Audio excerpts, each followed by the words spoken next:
The Metamorphosis, the classic short novel translated by David Wiley. Franz Kafka.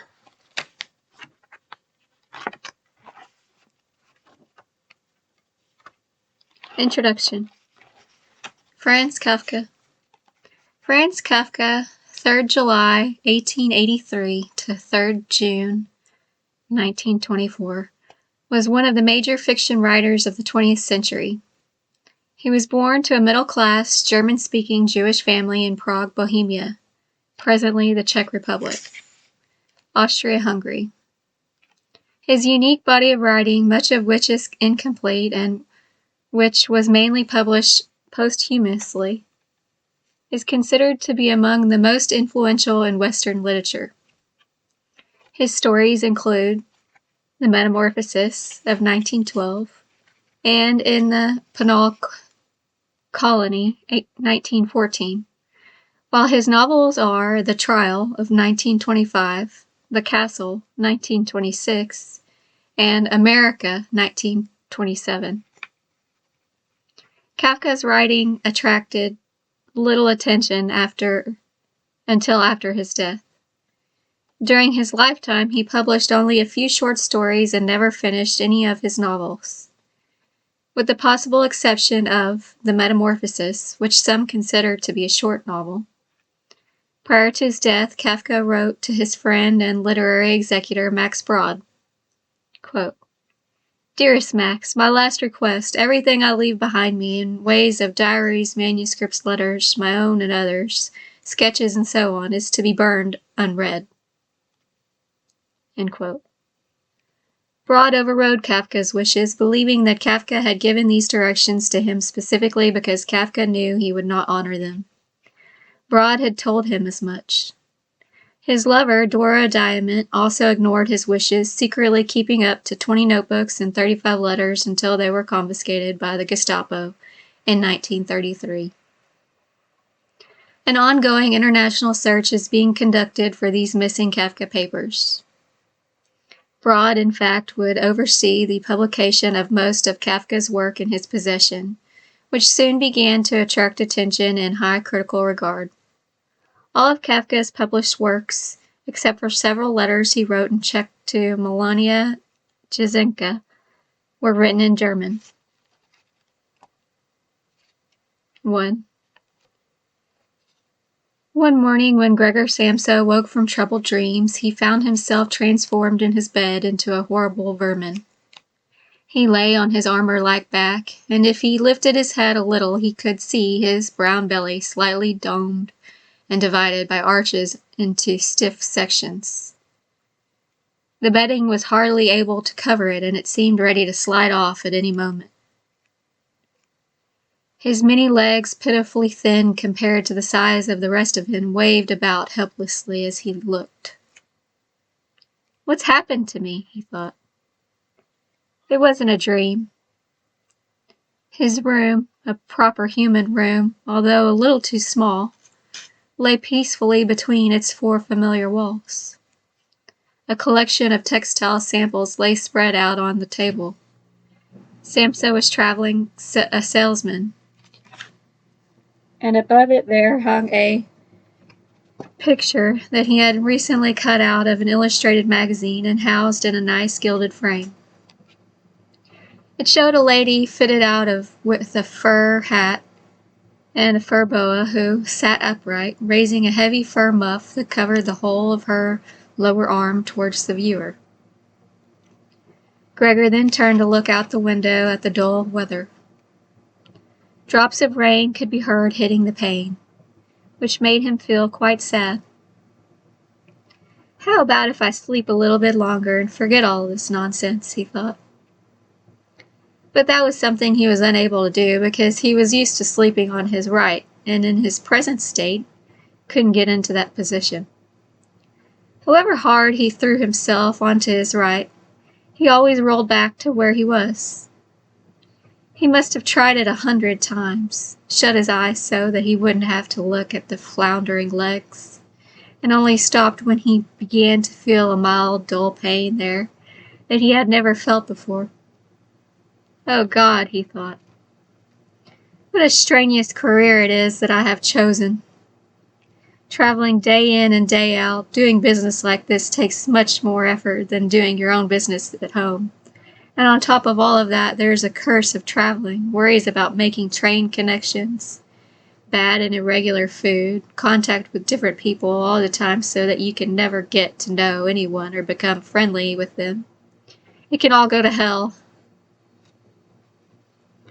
He felt a slight itch up his belly, pushed himself slowly up on his back towards the headboard so that he could lift his head better. Found where the itch was and saw that it was covered with a lot of little white spots which he didn't know what to make of. And when he tried to feel the place with one of his legs, he drew it quickly back because as soon as he touched it, he was overcome by a cold shudder. He slid back into his former position. Getting up early all the time, he thought. It makes you stupid. You've got to get enough sleep. Other traveling salesmen live a life of luxury. For instance, whenever I go back to the guest house during the morning to copy out the contract, these gentlemen are always sitting there eating their breakfasts. I ought to just try that with my boss. I'd get kicked out on the spot. But who knows, maybe that would be the best thing for me. If I didn't have my parents to think about, I'd have given my notice a long time ago. I'd have gone up to the boss and just told him what I think. Tell him everything I would, let him know just what I feel. He'd fall right off his desk. And it's a funny sort of business to be sitting up there at your desk talking down at your subordinates from up there, especially when you have to go right up close because the boss is hard of hearing. Well, there's still some hope.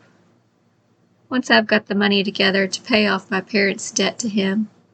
Another 5 or 6 years, I suppose. That's definitely what I'll do. That's when I'll make the big change. First of all, though, I've got to get up. My train leaves at 5. And he looked over at the alarm clock, ticking on the chest of drawers. God in heaven, he thought. It was 6:30 and the hands were quietly moving forwards. It was even later than 7:30, more like the 7:15. Had the alarm clock not rung? He could see from the bed that it had been set for 4 o'clock as it should have been. It certainly must have rung. Yes, but was it possible to quietly sleep through that furniture-rattling noise?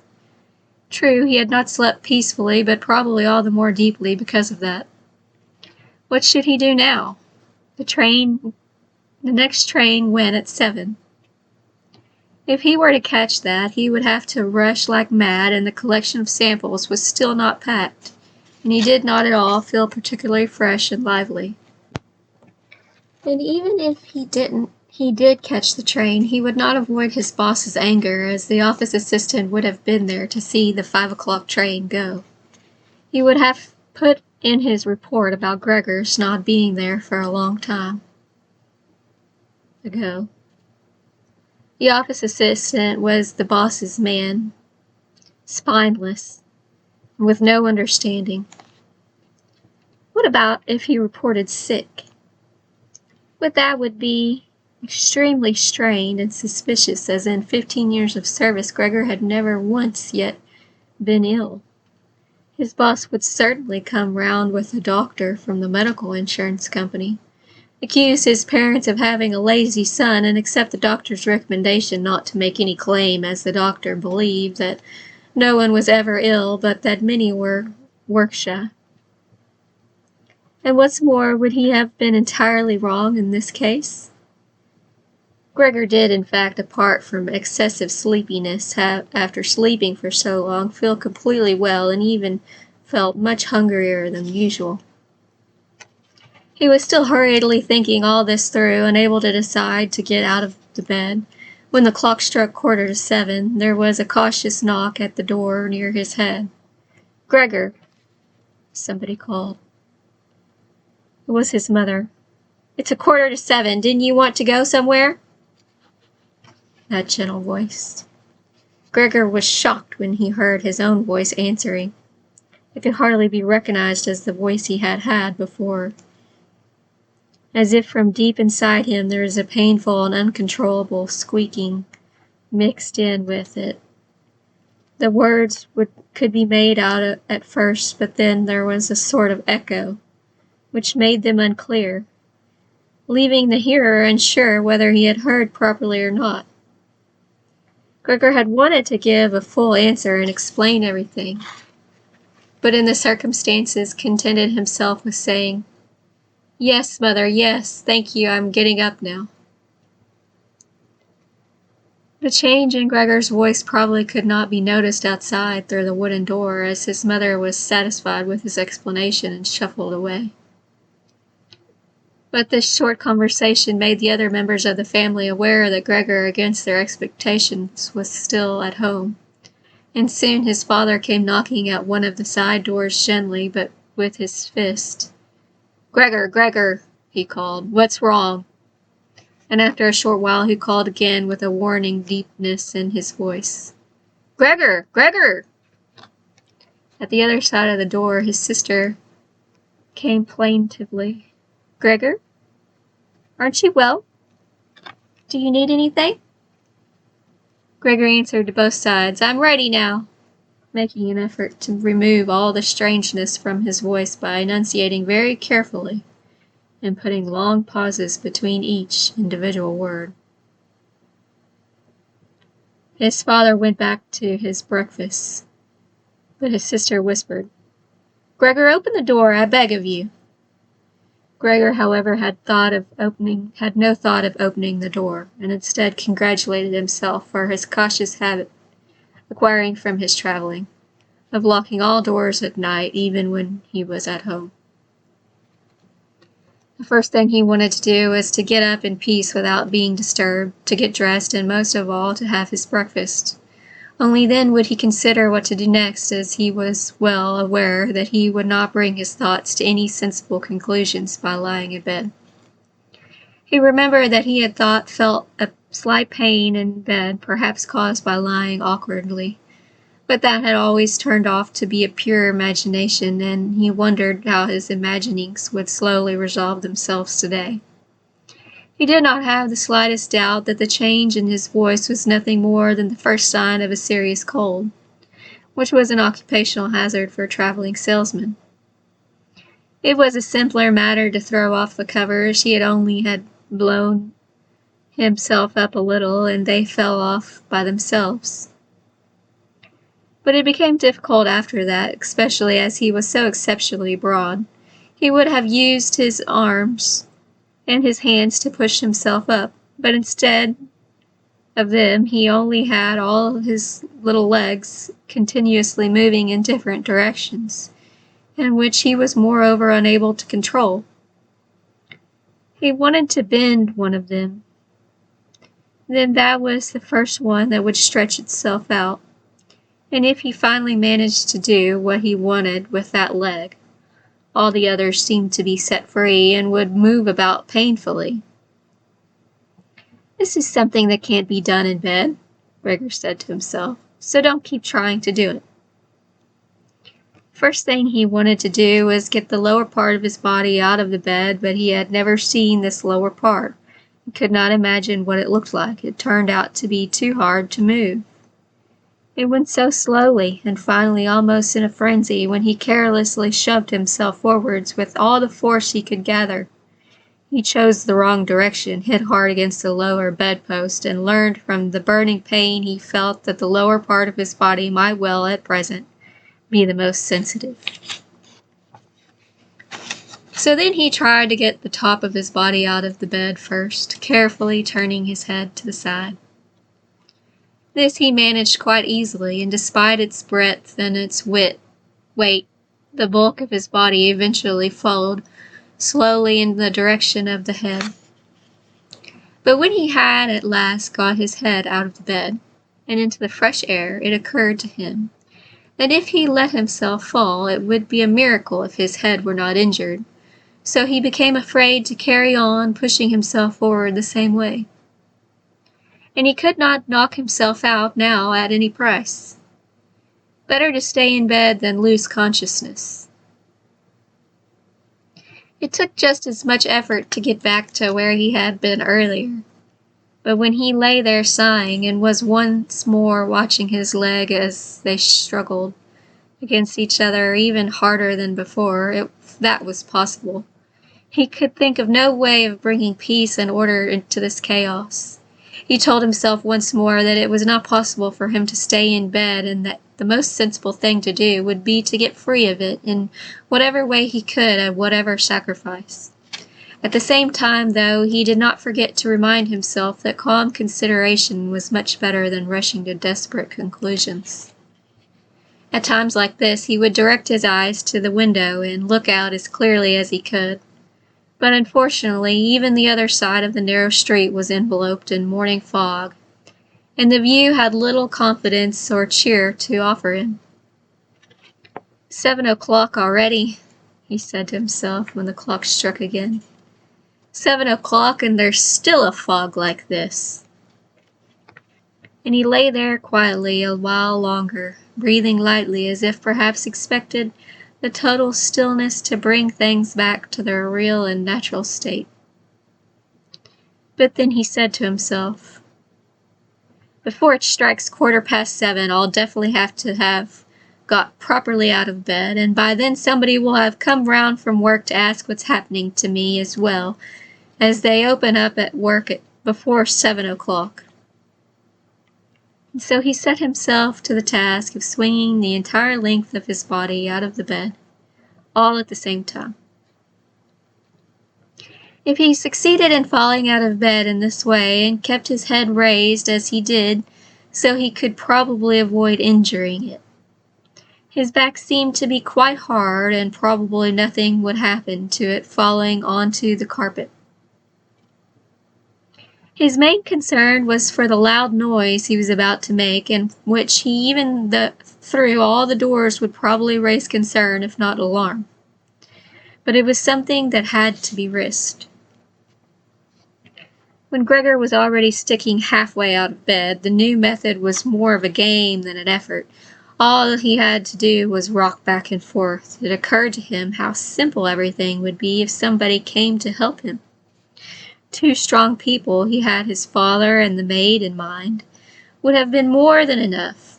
They would only have to push their arms under the dome of his back, peel him away from the bed, bend down with the load, and then be patient and careful as he swung over onto the floor, where hopefully the little legs would find a use. Should he really call for help, though, even apart from the fact that all the doors were locked? Despite all the difficulty he was in, he could not suppress a smile at his thought. After a while, he had already moved so far across that it would have been hard for him to keep his balance if he rocked too hard. The time was now 7:10, and he would have to make a final decision very soon. Then there was a ring at the door of the flat. That'll be someone from work, he said to himself, and froze very still, although his little legs only became all the more lively as they danced around. For a moment everything remained quiet. They're not opening the door, Gregor said to himself, caught in some nonsensical hope.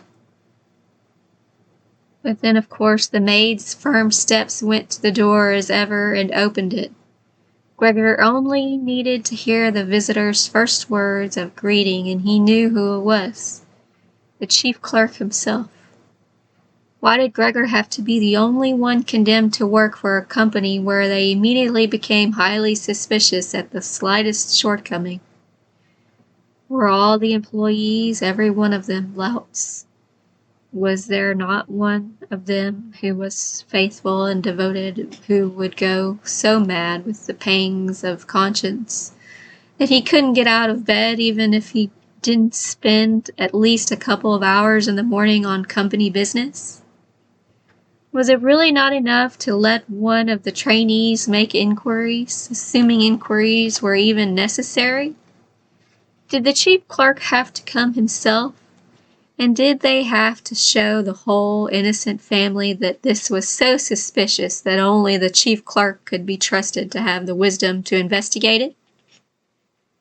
and more because these thoughts had made him upset than though through any proper decision. He swung himself all with his force out of the bed. There was a loud thump. But it wasn't really a loud noise. His fall was softened by a little by the carpet, and Gregor's back was also more elastic than he had thought, which made the sound muffled and not too noticeable. He had not held his head carefully enough, though, and hit it as he fell. Annoyed and in pain, he turned it and rubbed it against the carpet. "Something's fallen down in there," said the chief clerk in the room on the left. Gregor tried to imagine whether something of the sort that had happened to him today could ever happen to the chief clerk too. You had to concede that it was possible. But as if in a gruff reply to this question, the chief clerk's firm footsteps in his highly polished boots could now be heard in the adjoining room. From the room on his right, Gregor's sister whispered to him to let him know. "Gregor, the chief clerk is here." "Yes, I know," said Gregor to himself, but without daring to raise his voice loud enough for his sister to hear him. "Gregor," said his father, now from the room to his left, "the chief clerk has come round and wants to know why you didn't leave on the early train. We don't know what to say to him. And anyway, he wants to speak to you personally. So please open up this door. I'm sure he'll be good enough to forgive the untidiness of your room." The chief clerk called, "Good morning, Mr. Samsa." "He isn't well," said his mother to the chief clerk, while his father continued to speak through the door. "He isn't well, please believe me. Why else would Gregor have missed a train? The lad only ever thinks about the business.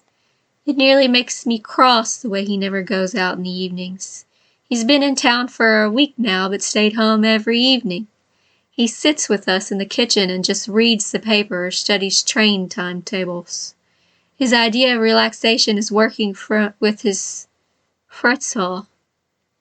He's made a little frame, for instance. It only took him 2 or 3 evenings. You'll be amazed how nice it is. It's hanging up in his room.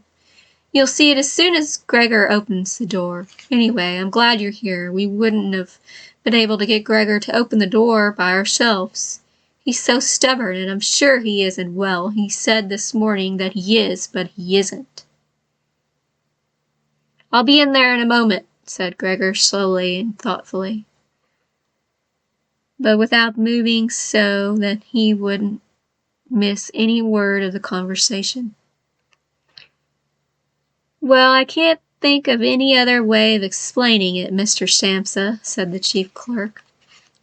"I hope it's nothing serious, but on the other hand, I must say that if we people in commerce ever become slightly unwell, then, fortunately or unfortunately as you like, we simply have to overcome it because of business considerations." "Can the chief clerk come in to see you now, then?" asked his father impatiently, knocking at the door again.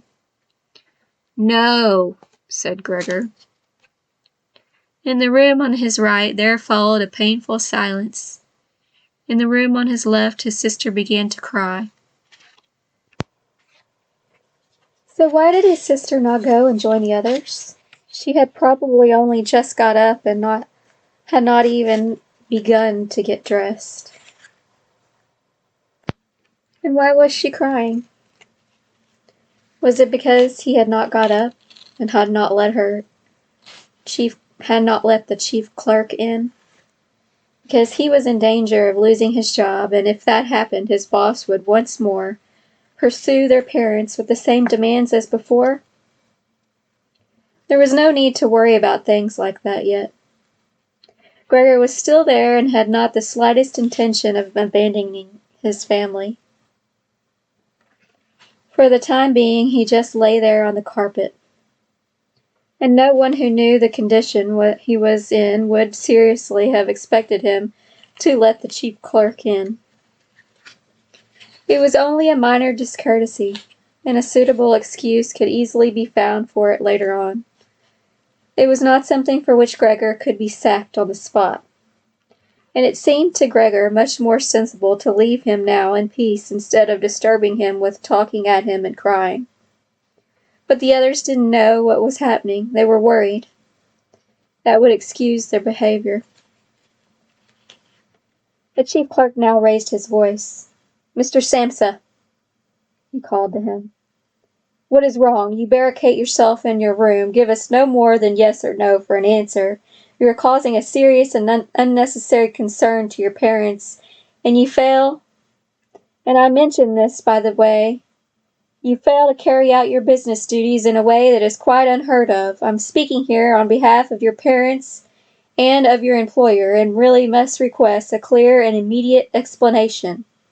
I am astonished, quite astonished. I thought I knew you as a calm and sensible person, and now you suddenly seem to be showing off with peculiar whims. This morning your employer did suggest a possible reason for your failure to appear. It is true, it had to do with the money that was recently entrusted to you. But I came near to giving him my word of honor that that could not be the right explanation.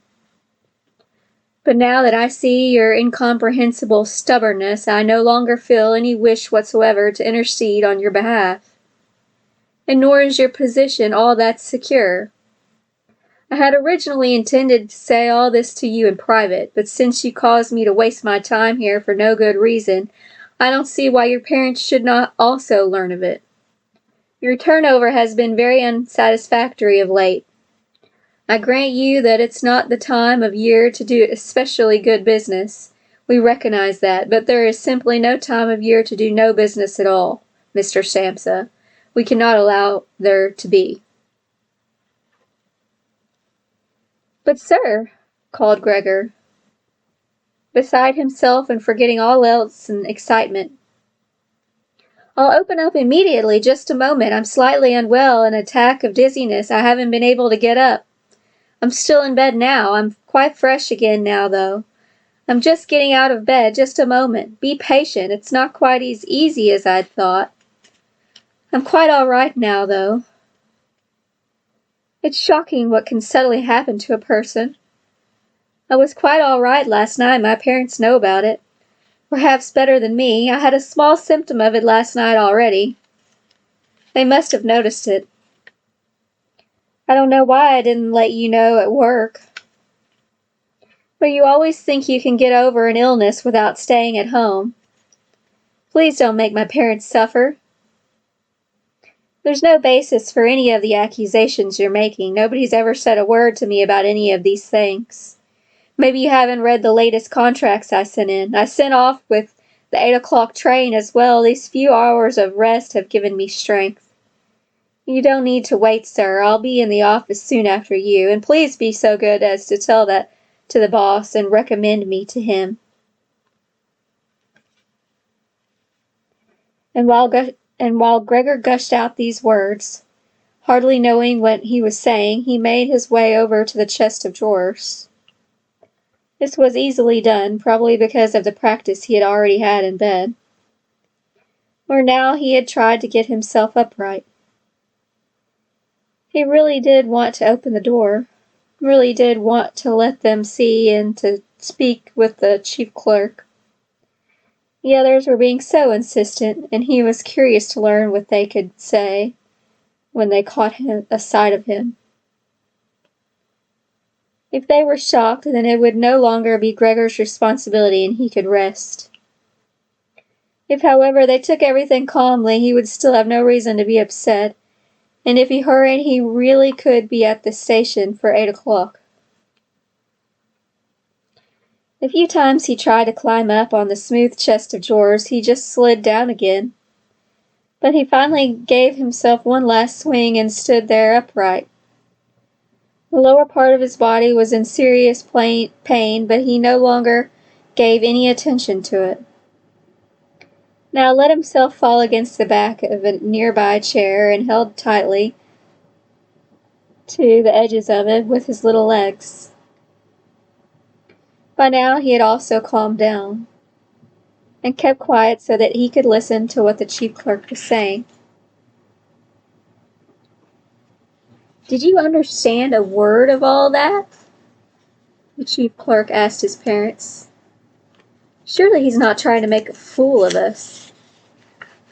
"Oh, God," called his mother, who was already in tears. "He could be seriously ill, and we're making him suffer. Greet!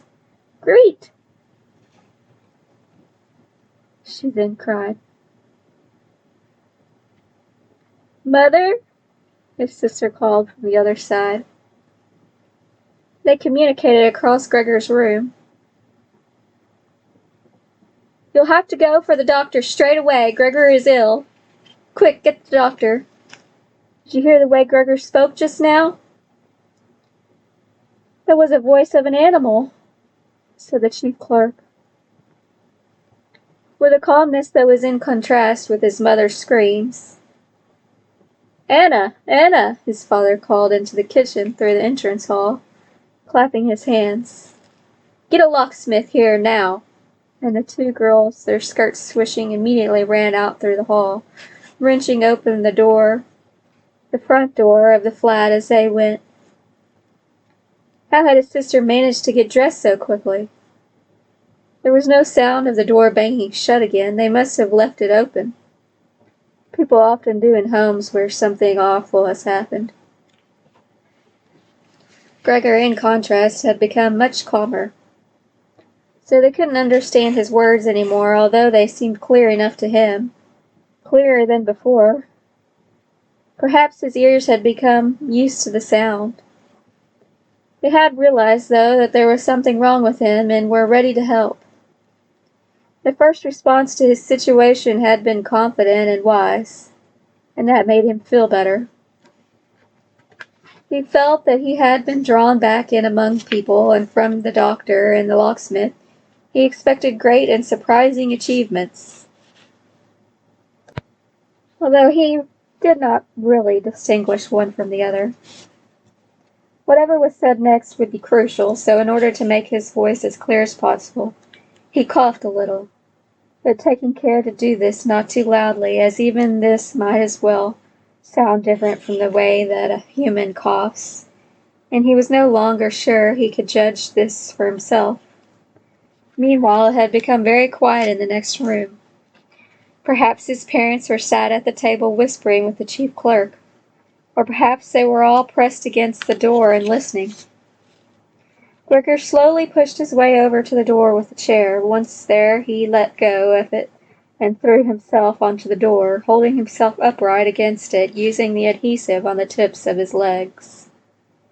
He rested there a little while to recover from the effort involved, and then set himself to the task of turning the key in the lock with his mouth.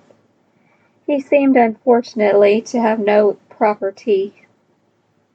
How was he, then, to grasp the key? But the lack of teeth, of course, was made up for with a very strong jaw. Using the jaw, he really was able to start the key turning, ignoring the fact that he must have been causing some kind of damage as a brown fluid came from his mouth, flowed over the key, and dripped onto the floor. "Listen," said the chief clerk in the next room. "He's turning the key." Gregor was greatly encouraged by this, but they all should have been calling to him. His father and his mother, too. "Well done, Gregor," they should have cried. "Keep at it. Keep hold of that lock." And with the idea that they were all excitedly following his efforts, he bit on the key with all his strength, paying no attention to the pain he was causing himself. As the key turned round, he turned around the lock and round the lock with it, only holding himself upright with his mouth, and hung on to the key or pushed it down again with the whole weight of his body as needed. The clear sound of the lock as it snapped back was Gregor's sign that he could break his concentration. As he regained his breath, he said to himself, "So I didn't need the locksmith after all." Then he lay his head on the handle of the door to open it completely. Because he had opened the door in this way, it was already wide open before he could be seen. He had first to slowly turn himself around one of the double doors, and he had to do it very carefully if he did not want to fall flat on his back before entering the room. He was still occupied with this difficult movement, unable to pay attention to anything else, when he heard the chief clerk exclaim aloud, "Oh!" which sounded like the soughing of the wind. Now he also saw him. He was the nearest to the door, his hand pressed against his open mouth and slowly retreating, as if driven by a steady and invisible force. Gregor's mother, her hair still disheveled from beds despite the chief clerk's being there, looked at his father. Then she unfolded her arms, took 2 steps forwards towards Gregor, and sank down onto the floor, and her skirts had spread themselves out around her as her head disappeared down onto her breast. His father looked hostile and clenched his fist as if wanting to knock Gregor back into his room. Then he looked uncertainly around the living room, covered his eyes with his hands, and wept so that his powerful chest shook. So Gregor did not go into the room, but leant against the inside of the other door, which was still held bolted in place. In this way only half of his body could be seen, along with his head above it, which he leant over to one side as he peered out at the others. Meanwhile, the day had become much lighter. Part of the endless gray-black building on the other side of the street, which was a hospital, could be seen quite clearly with the austere and regular line of windows piercing in its facade.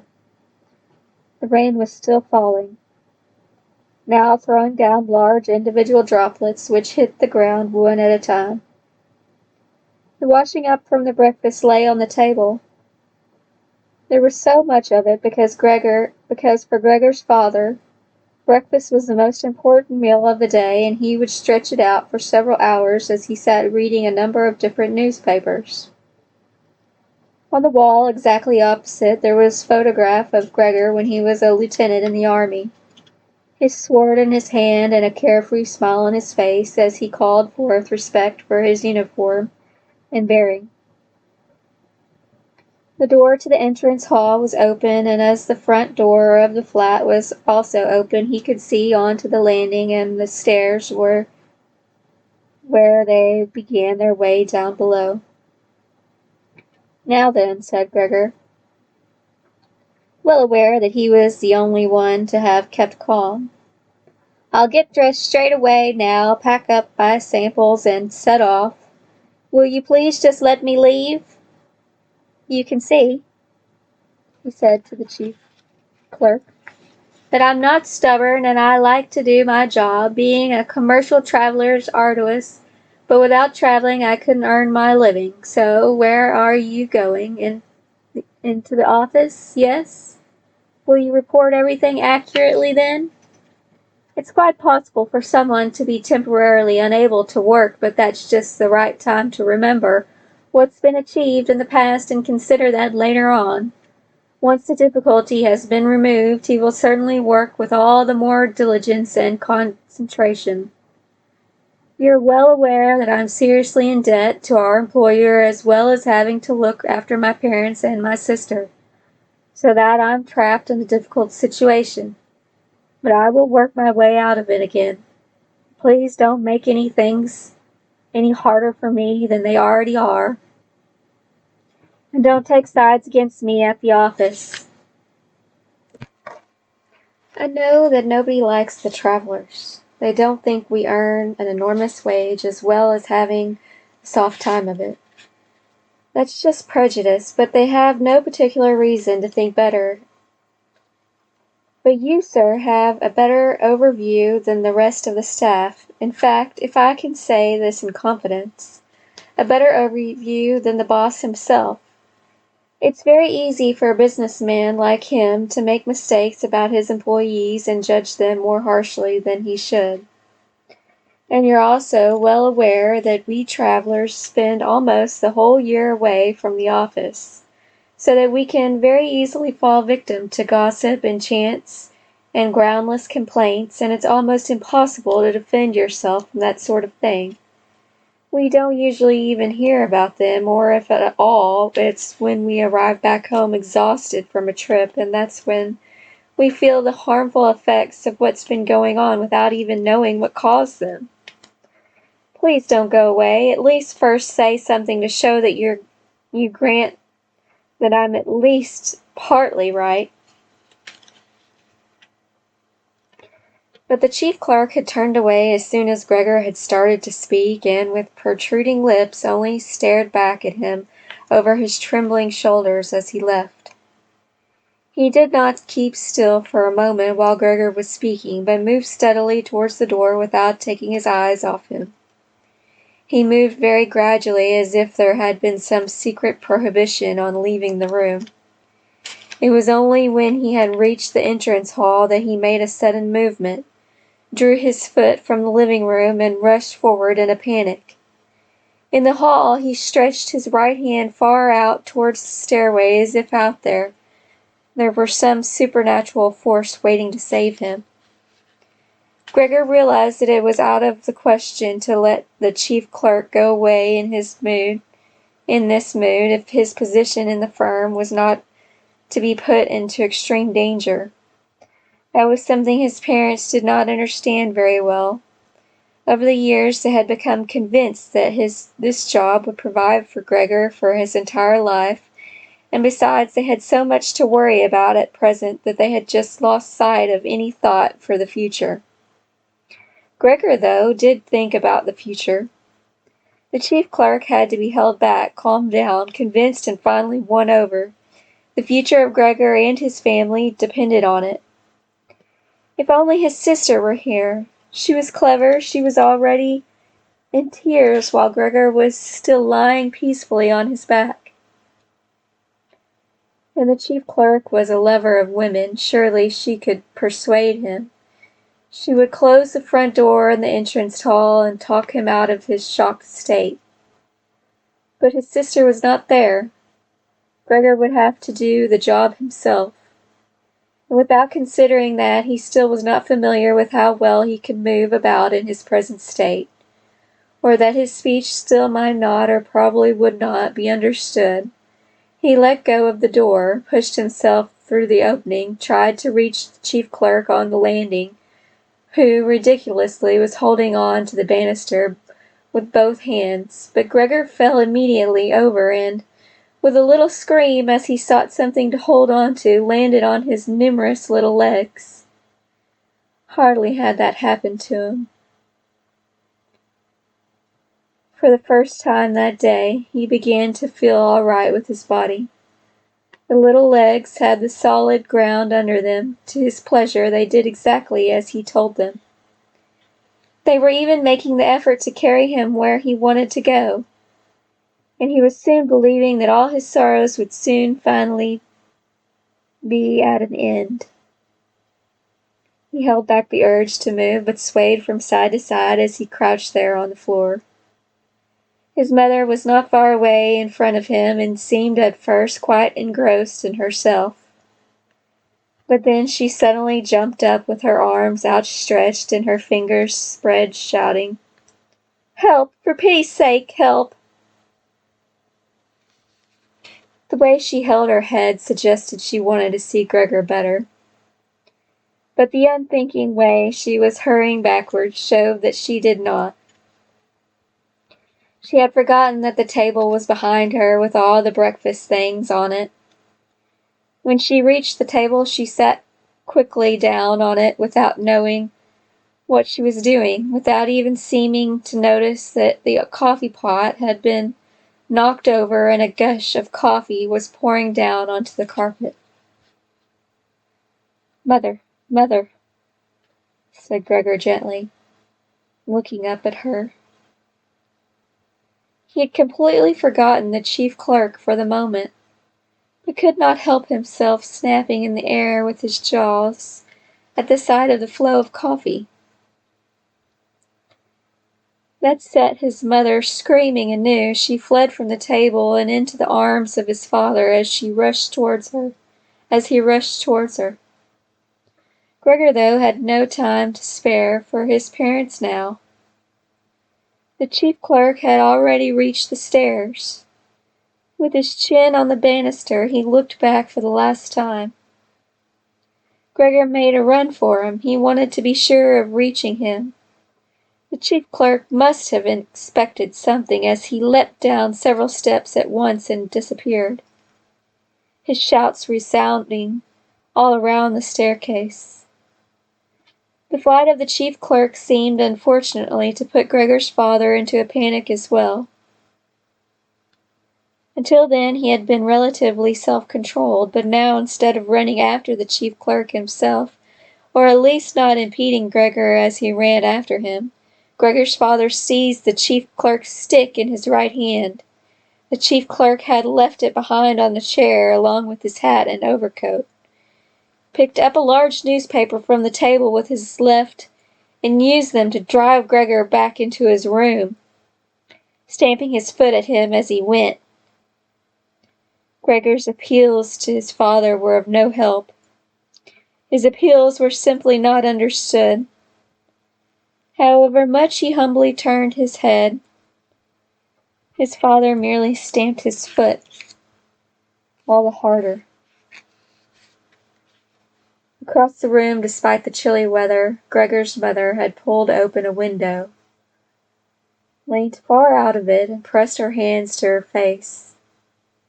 A strong draught of air flew in from the street towards the stairway. The curtains flew up, the newspapers on the table fluttered, and some of them were blown onto the floor. Nothing would stop Gregor's father as he drove him back, making hissing noises at him like a wild man. Gregor had never had any practice in moving backwards and was only able to go very slowly.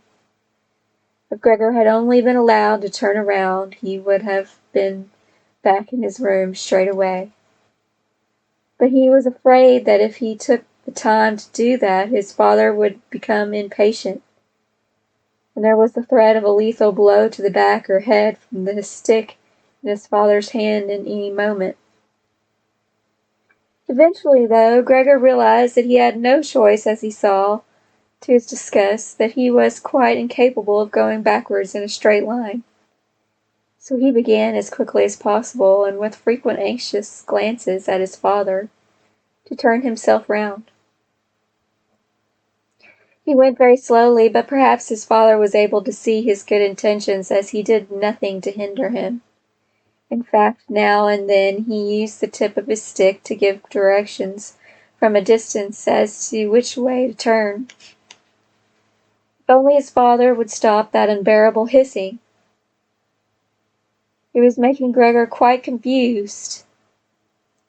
When he had nearly finished turning round, still listening to that hissing, he made a mistake and turned himself back a little while the way he had just come.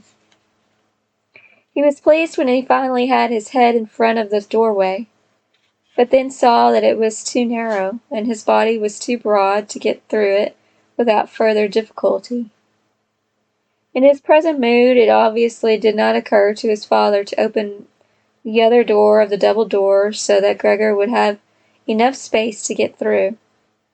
He was merely fixed on the idea that Gregor should be got back into his room as quickly as possible. Nor would he ever have allowed Gregor the time to get himself upright as preparation for getting through the doorway. What he did, making more noise than ever, was to drive Gregor forwards all the harder, as if there had been nothing in the way. It sounded to Gregor as if there was now more than one father behind him. It was not a pleasant experience, and Gregor pushed himself into the doorway without regard for what might happen. One side of his body lifted itself. He lay at an angle in the doorway. One flank scraped on the white door and was painfully injured, leaving vile brown flecks on it. Soon he was struck fast and would not have been able to move at all by himself, The little legs along one side hung quivering in the air, while those on the other side were pressed painfully against the ground. Then his father gave him a hefty shove from behind, which released him from where he was held and sent him flying and heavily bleeding deep into his room. The door was slammed shut with the stick. Then finally all was quiet. 2.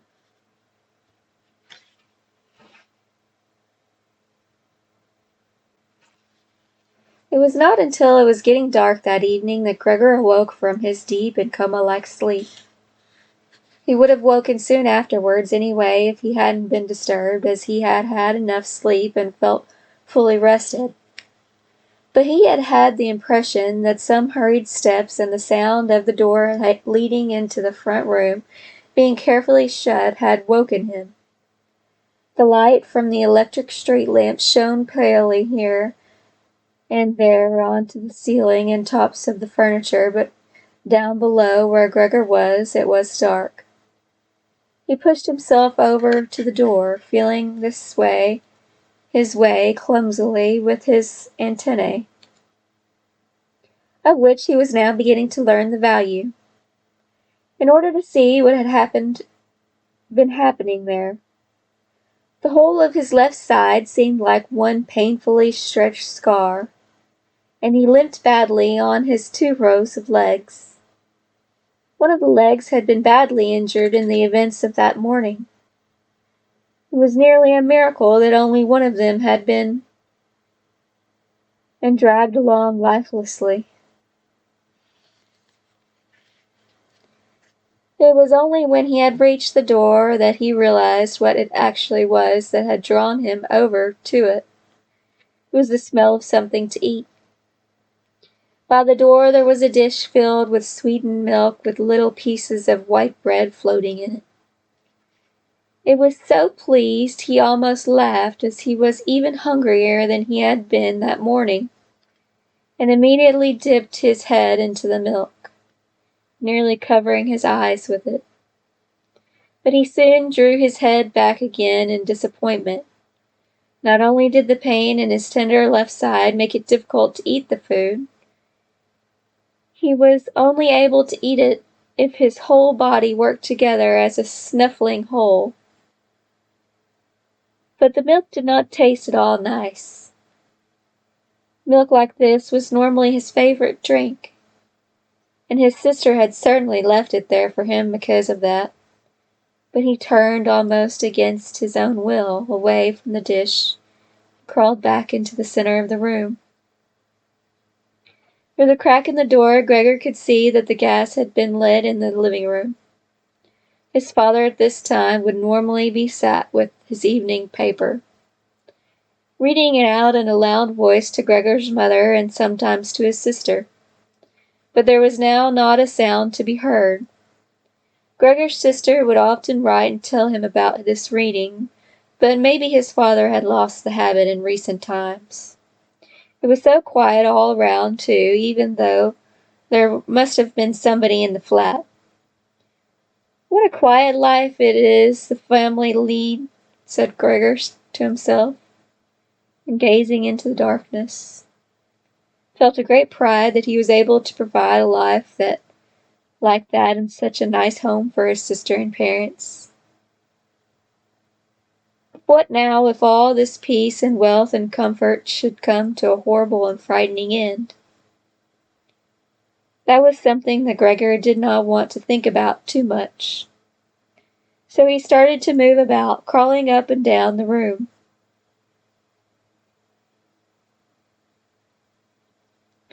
Once during that long evening, the door on one side of the room was opened very slightly and hurriedly closed again. Later on, the door on the other side did the same. It seemed that someone needed to enter the room, but thought better of it. Gregor went and waited immediately by the door, resolved either to bring the timorous visitor into the room in some way, or at least find out who it was. But the door was opened no more that night, and Gregor waited in vain. The previous morning, while the doors were locked, everyone had wanted to get in there to him. But now that he had opened up one of the doors, and the other had clearly been unlocked, sometime during the day no one came, and the keys were in the other sides. It was not until late at night that the gas light in the living room was put out, and now it was easy to see that parents and sister had stayed awake all that time, as they all could be distinctly heard as they went away together on tiptoe. It was clear that no one would come into Gregor's room any more until morning.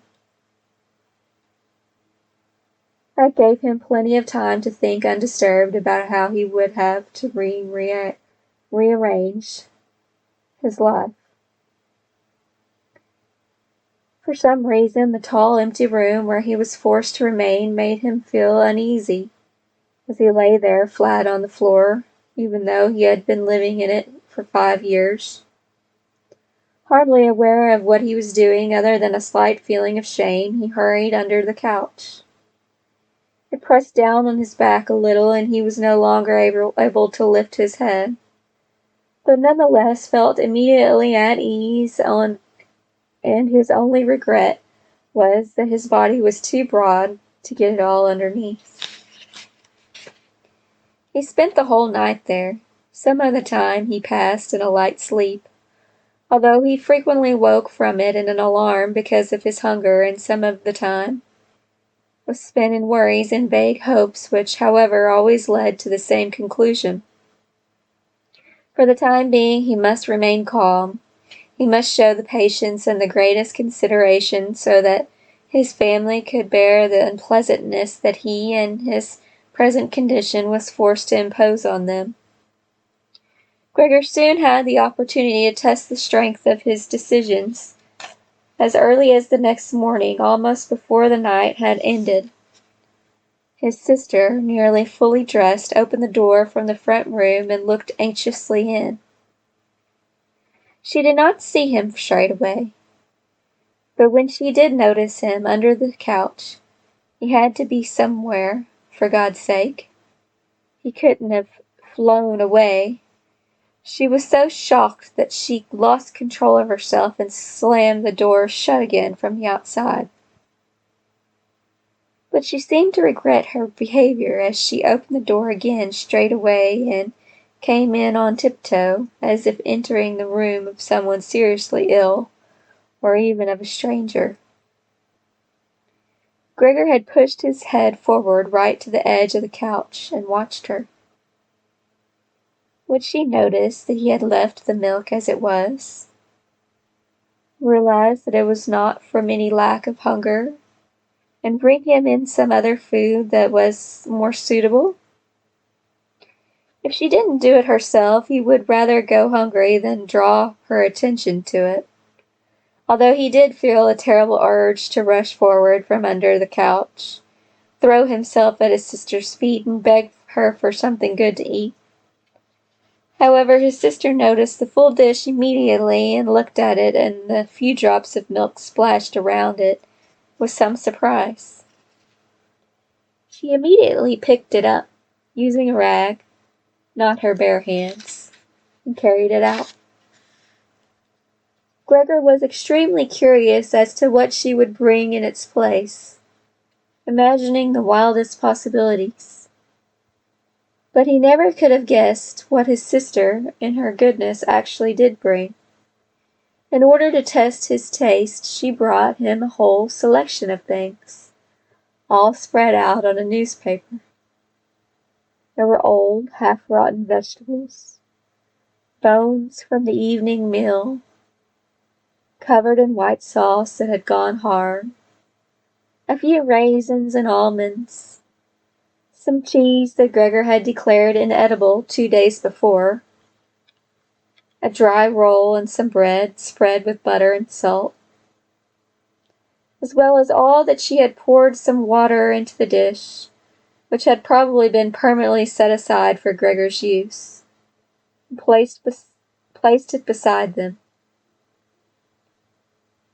Then, out of consideration for Gregor's feelings, as she knew that he would not eat in front of her, she hurried out again and even turned the key in the lock so that Gregor would know he could make things as comfortable for himself as he liked. Gregor's little legs whirled. At last he could eat. What's more, his injuries must already have completely healed, as he found no difficulty in moving. This amazed him, as more than a month earlier he had cut his finger slightly with a knife. He thought of how his finger had still hurt the day before yesterday. Am I less sensitive than I used to be then? He thought, and was already shaking greedily at the cheese, which had been immediately, almost compellingly, attracted him much more than the other foods on the newspaper. Quickly, one after another, his eyes watering with pleasure, he consumed the cheese, the vegetables, and the sauce. The fresh foods, on the other hand, he didn't like at all, and even dragged the things he didn't want to eat a little away from them because he couldn't stand the smell. Long after he had finished eating and lay lethargic in the same place, his sister slowly turned the key in the lock as a sign to him that he should withdraw. He was immediately startled, although he had been halfway asleep. He hurried back under the couch. But he needed great self-control to stay there, even for the short time that his sister was in the room, as eating so much food had rounded out his body a little, and he could hardly breathe in that narrow space. Half suffocating, he watched with bulging eyes as his sister unself-consciously took a broom and swept up the leftovers, mixing them in with the food he had not even touched at all, as if it could not be used any more. She quickly dropped it all into a bin, closed it with a wooden lid, and carried everything out. She had hardly turned her back before Gregor came out again from under the couch and stretched himself. This was how Gregor received his food each day now, once in the morning while his parents and the maid were still asleep, and the second time after everyone had eaten their meal at midday, and his parents would sleep for a little while then as well, and Gregor's sister would send the maid away on some errand. Gregor's father and mother certainly did not want him to starve either, but perhaps it would have been more than they could stand to have any more experience of his feeding than being told about it. And perhaps his sister wanted to spare them what distress she could, as they were indeed suffering enough. It was impossible for Gregor to find out what they had told the doctor and the locksmith that first morning to get them out of the flat. As nobody could understand him, nobody, not even his sister, thought he could understand them. So he had to be content to hear his sister's sighs and appeals to the saints as she moved about his room. It was only later, when she had become a little more used to everything. There was, of course, no question of her ever becoming fully used to the situation, that Gregor would sometimes catch a friendly comment, or at least a comment that could be construed as friendly. "He's enjoyed his dinner today," she might say, when he had diligently cleared away all the food left for him, or if he left most of it, which slowly became more and more frequent, she would often say, sadly, "Now everything's just been left there again." Although Gregor wasn't able to hear any news directly, he did listen to much of what was said in the next rooms, and whenever he heard anyone speaking, he would scurry straight to the appropriate door and press his whole body against it. There was seldom any conversation, especially at first, that was not about him in some way, even if only in secret. For 2 whole days, all the talk at every mealtime was about what they should do now. But even between meals, they spoke about the same subject, as there was always at least 2 members of the family at home. Nobody wanted to be home by themselves, and it was out of the question to leave the flat entirely empty. And on the very first day, the maid had fallen to her knees and begged Gregor's mother to let her go without delay. It was not very clear how much she knew of what had happened, but she left within a quarter of an hour, tearfully thanking Gregor's mother for her dismissal, as if she had done her an enormous service. She even swore emphatically not to tell anyone the slightest about what had happened, even though no one had asked that of her. Now Gregor's sister had also had to help his mother with the cooking, although that was not so much bother as no one ate very much. Gregor often heard how one of them would unsuccessfully urge another to eat, and receive no more answer than, "No thanks, I've had enough," or something similar. No one drank very much either. His sister would sometimes ask his father whether he would like a beer, hoping for the chance to go and fetch it herself. When his father then said nothing, she would add, so that he would not feel selfish, that she could send in the housekeeper for it. But then his father would close the matter with a big, loud no, and no more would be said. Even before the first day had come to an end, his father had explained to Gregor's mother and sister what their finances and prospects were. Now and then he stood up from the table and took some receipt or document from the little cash box he had saved from his business when he had collapsed 5 years earlier. Gregor heard now he opened the complicated lock and then closed it again after he had taken the item he wanted. What he had heard his father say was some of the first good news that Gregor heard since he had first been incarcerated in his room. He had thought that nothing at all remained from his father's business. At least he had never told him anything different, and Gregor never asked him about it anyway. Their business misfortune had reduced the family to a state of total despair, and Gregor's only concern at that time had been to arrange things so that they could all forget about it as quickly as possible.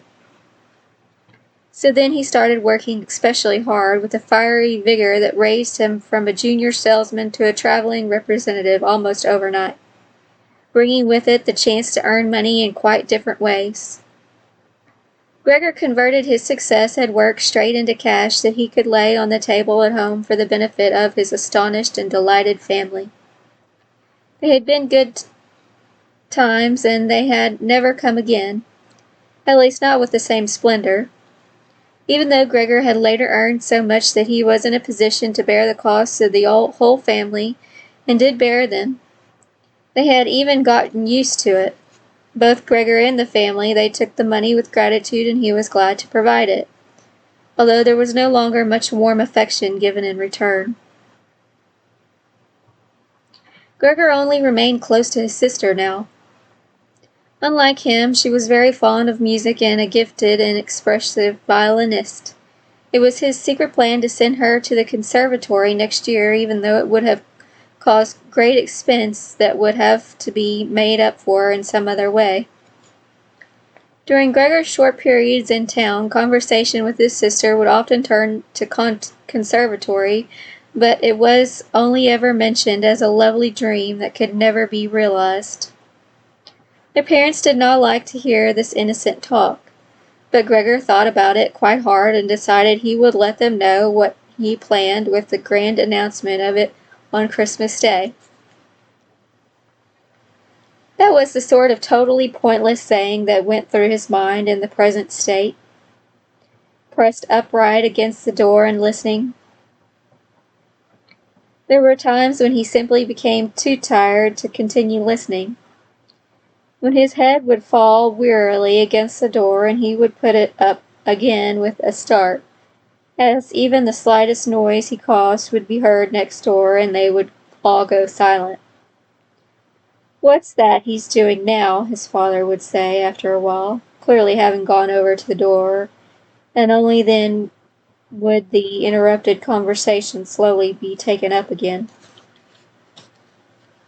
When explaining things, his father repeated himself several times, partly because it was a long time since he had occupied with these matters himself, and partly because Gregor's mother did not understand everything first time. From these repeated explanations, Gregor learned, to his pleasure, that despite all their misfortunes, there was still some money available from the old days. It was not a lot, but it had not been touched in the meantime, and some interest had accumulated. Besides that, they had not been using up all the money that Gregor had been bringing home every month, keeping only a little for himself, so that too had been accumulating. Behind the door, Gregor nodded with enthusiasm in his pleasure at this unexpected thrift and caution. He could actually have used this surplus money to reduce his father's debt to his boss, and the day when he could have freed himself from that job would have come much closer. But now it was certainly better the way his father had done things. This money, however, was certainly not enough to enable the family to live off the interest. It was enough to maintain them for perhaps 1 or 2 years, no more. That's to say, it was money that should not really be touched, but set aside for emergencies. Money to live on had to be earned. His father was healthy but old and lacking in self-confidence. During the 5 years that he had not been working, the first holiday in a life that had been full of strain and no success, he had put on a lot of weight and become very slow and clumsy. Would Gregor's elderly mother now have to go and earn money? She suffered from asthma, and it was a strain for her to just move about the home. Every other day would be spent struggling for breath on the sofa by the open window. Would his sister have to go and earn money? She was still a child of 17. Her life up till then had been very enviable, consisting of wearing nice clothes, sleeping late, helping out in the business, joining in with a few modest pleasures, and most of all playing the violin. Whenever they began to talk of the need to earn money, Gregor would always first let go of the door and then throw himself onto the cool leather sofa next to it, as he became quite hot with shame and regret. He would often lie there the whole night through, not sleeping a wink, but scratching at the leather for hours on end, or he might go to all the effort of pushing a chair to the window, climbing up onto the sill, propped up in the chair, leaning on the window to stare out of it. He had used to feel a great sense of freedom from doing this, but doing it now was obviously something more remembered than experienced. As what he actually saw in this way was becoming less distinct every day. Even things that were quite near he had used to curse the ever-present view of the hospital across the street. But now he could not see it at all. And if he had not known that he lived in Charlottenstrasse, which was a quiet street despite being in the middle of the city, he could have thought that he was looking out the window at a barren waste where the gray sky and the gray earth mingled inseparably. His observant sister only needed to notice the chair twice before. She was always pushed it back to its exact position by the window after she had tidied up the room, and even left the inner pane of the window open from then on. If Gregor had only been able to speak to his sister and thank her for all that she had to do for him, it would have been easier for him to bear it. But as it was caused him pain. His sister naturally tried, as far as possible, to pretend there was nothing burdensome about it, and the longer it went on, of course, the better she was able to do so. But as time went by, Gregor was also able to see through it all so much better. It had even become very unpleasant for him now whenever she entered the room. No sooner had she come in than she would quickly close the door as a precaution so that no one would have to suffer the view into Gregor's room. Then she would go straight to the window and pull it hurriedly open, almost as if she were suffocating. Even if it was cold, she would stay at the window breathing deeply for a little while. She would alarm Gregor twice a day with this running about and noise-making. He would stay under the couch shivering the whole while, knowing full well what she certainly would like to spare him this ordeal. But it was impossible for her to be in the same room with him with the windows closed. One day, about a month after Gregor's transformation, when his sister no longer had any particular reason to be shocked at his appearance, she came into the room for a little earlier than usual and found him still staring out the window, motionless, and just where he would be most horrible. In itself, his sister's not coming into the room would have been no surprise for Gregor, as it would have been difficult for her to immediately open the window while he was still there. But not only did she not come in, she went straight back and closed the door behind her.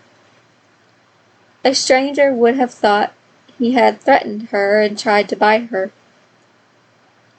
Gregor went straight to hide himself under the couch, of course, but he had to wait until midday before his sister came back, and she seemed much more uneasy than usual.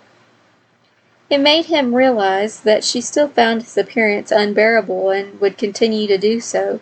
She probably even had to overcome the urge to flee when she saw the little bit of him that protruded from under the couch. One day, in order to spare her even this sight, he spent 4 hours carrying the bedsheet over the couch on his back and arranged it so that he was completely covered and his sister would not be able to see him even if she bent down. If she did not think this sheet was necessary, then all she had to do was take it off again, as it was clear enough that it was no pleasure for Gregor to cut himself off so completely. She left the sheet where it was. Gregor even thought he glimpsed a look of gratitude one time when he carefully looked out from under the sheet to see how his sister liked the new arrangement. For the first 14 days, Gregor's parents could not bring themselves to come into the room to see him. He would often hear them say how they appreciated all the new work his sister was doing, even though, before, they had seen her as a girl who was somewhat useless and frequently been annoyed with her. But now the two of them, father and mother, would often both wait outside the door of Gregor's room while his sister tidied up in there, and as soon as she went out again she would have to tell them exactly how everything looked, what Gregor had eaten, how he had behaved this time, and whether perhaps any slight improvement could be seen. His mother also wanted to go in and visit Gregor relatively soon, but his father and sister at first persuaded her against it. Gregor listened very closely to all this and approved fully. Later, though, she had to be held back by force, which made her call out, "Let me go and see Gregor. He is my unfortunate son. Can't you understand I have to see him?" And Gregor would think to himself that maybe it would be better if his mother came in. Not every day, of course, but one day a week, perhaps.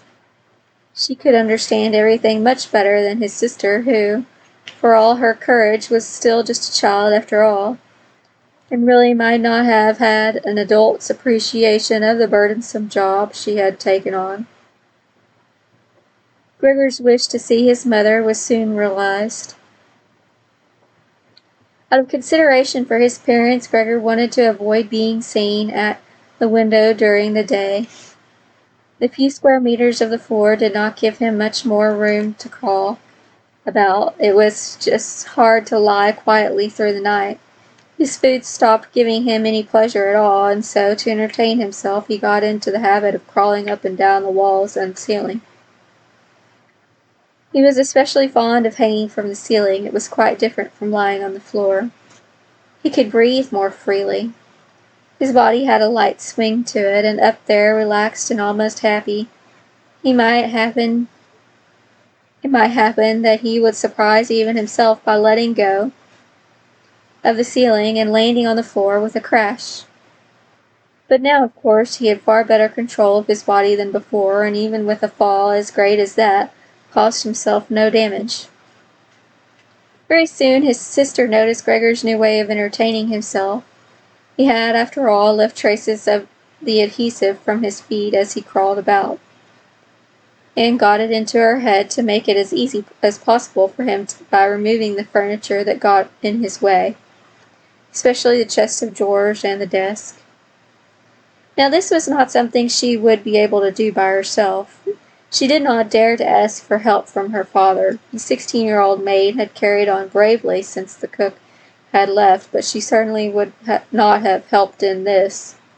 She had even asked to be allowed to keep the kitchen locked at all times, and never to have to open the door unless it was especially important.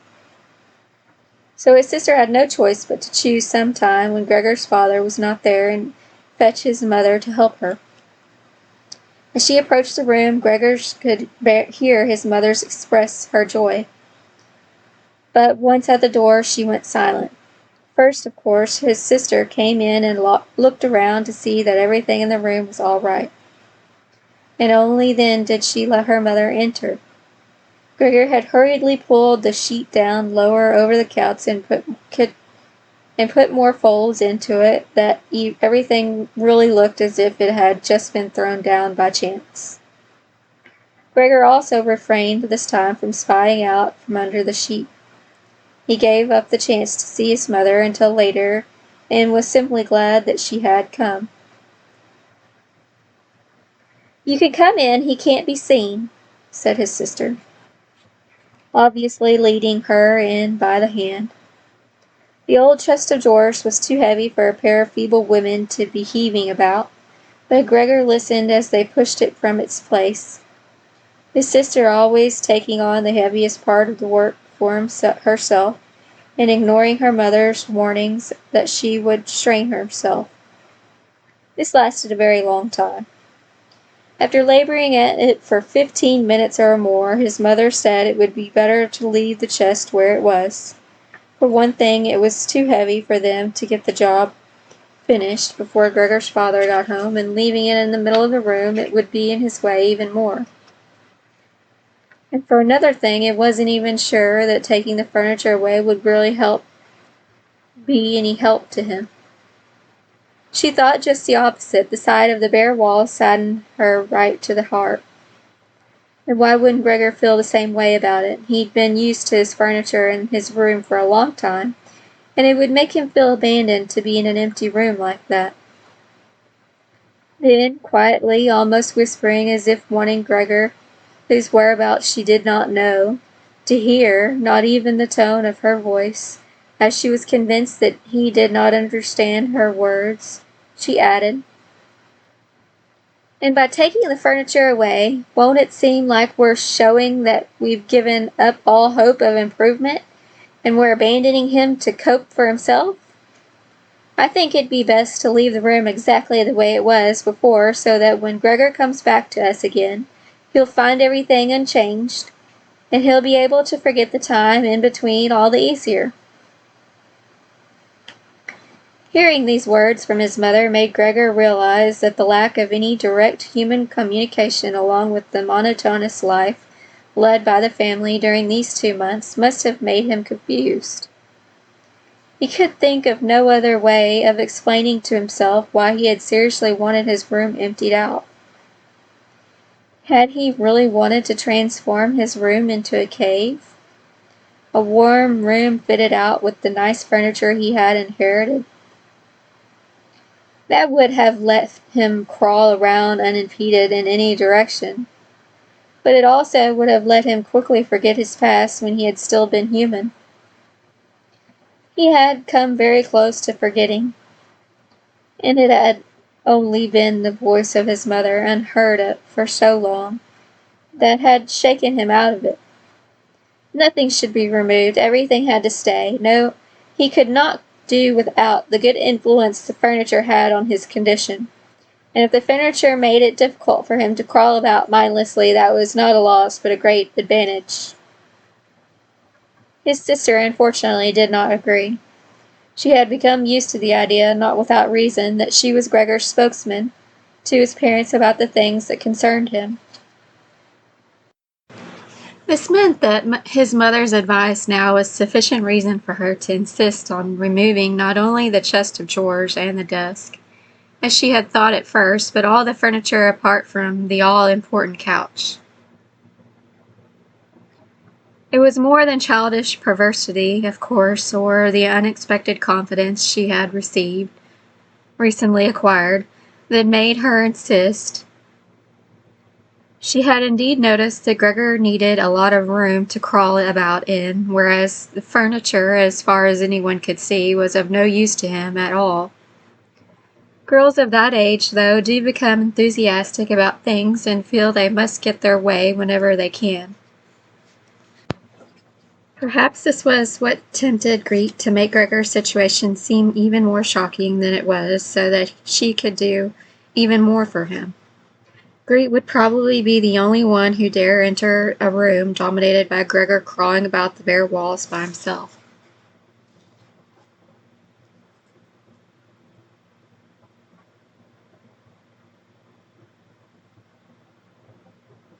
So she refused to let her mother dissuade her.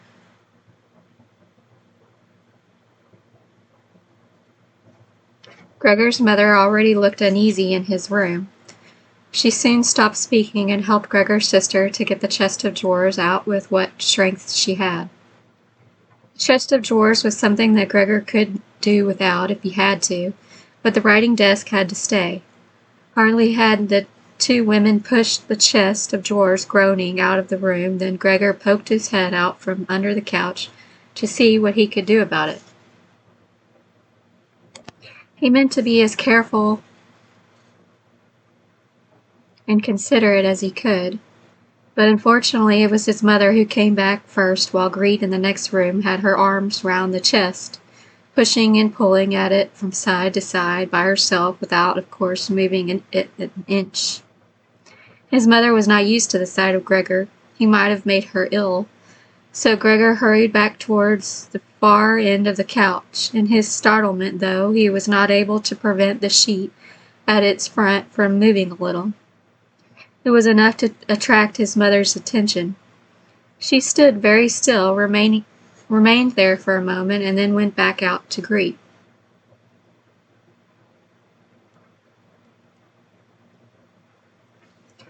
Gregor kept trying to assure himself that nothing unusual was happening. It was just a few pieces of furniture being moved after all, but he soon had to admit that the women going to and fro, their little calls to each other, the scraping of the furniture on the floor, all of these things made him feel as if he were being assailed from all sides. With his head and legs pulled in against him and his body pressed to the floor, he was forced to admit to himself that he could not stand it all this much longer. They were emptying his room out, taking away everything that was dear to him. They had already taken out the chest containing his fret saw and other tools. Now they threatened to remove the writing desk with its place clearly worn into the floor. The desk where he had done his homework as a business trainee at high school, even while he had been an infant at infant school. He really could not wait any longer to see whether the two women's intentions were good. He had nearly forgotten they were there anyway, as they were now too tired to say anything while they worked, and he could only hear their feet as they stepped heavily on the floor.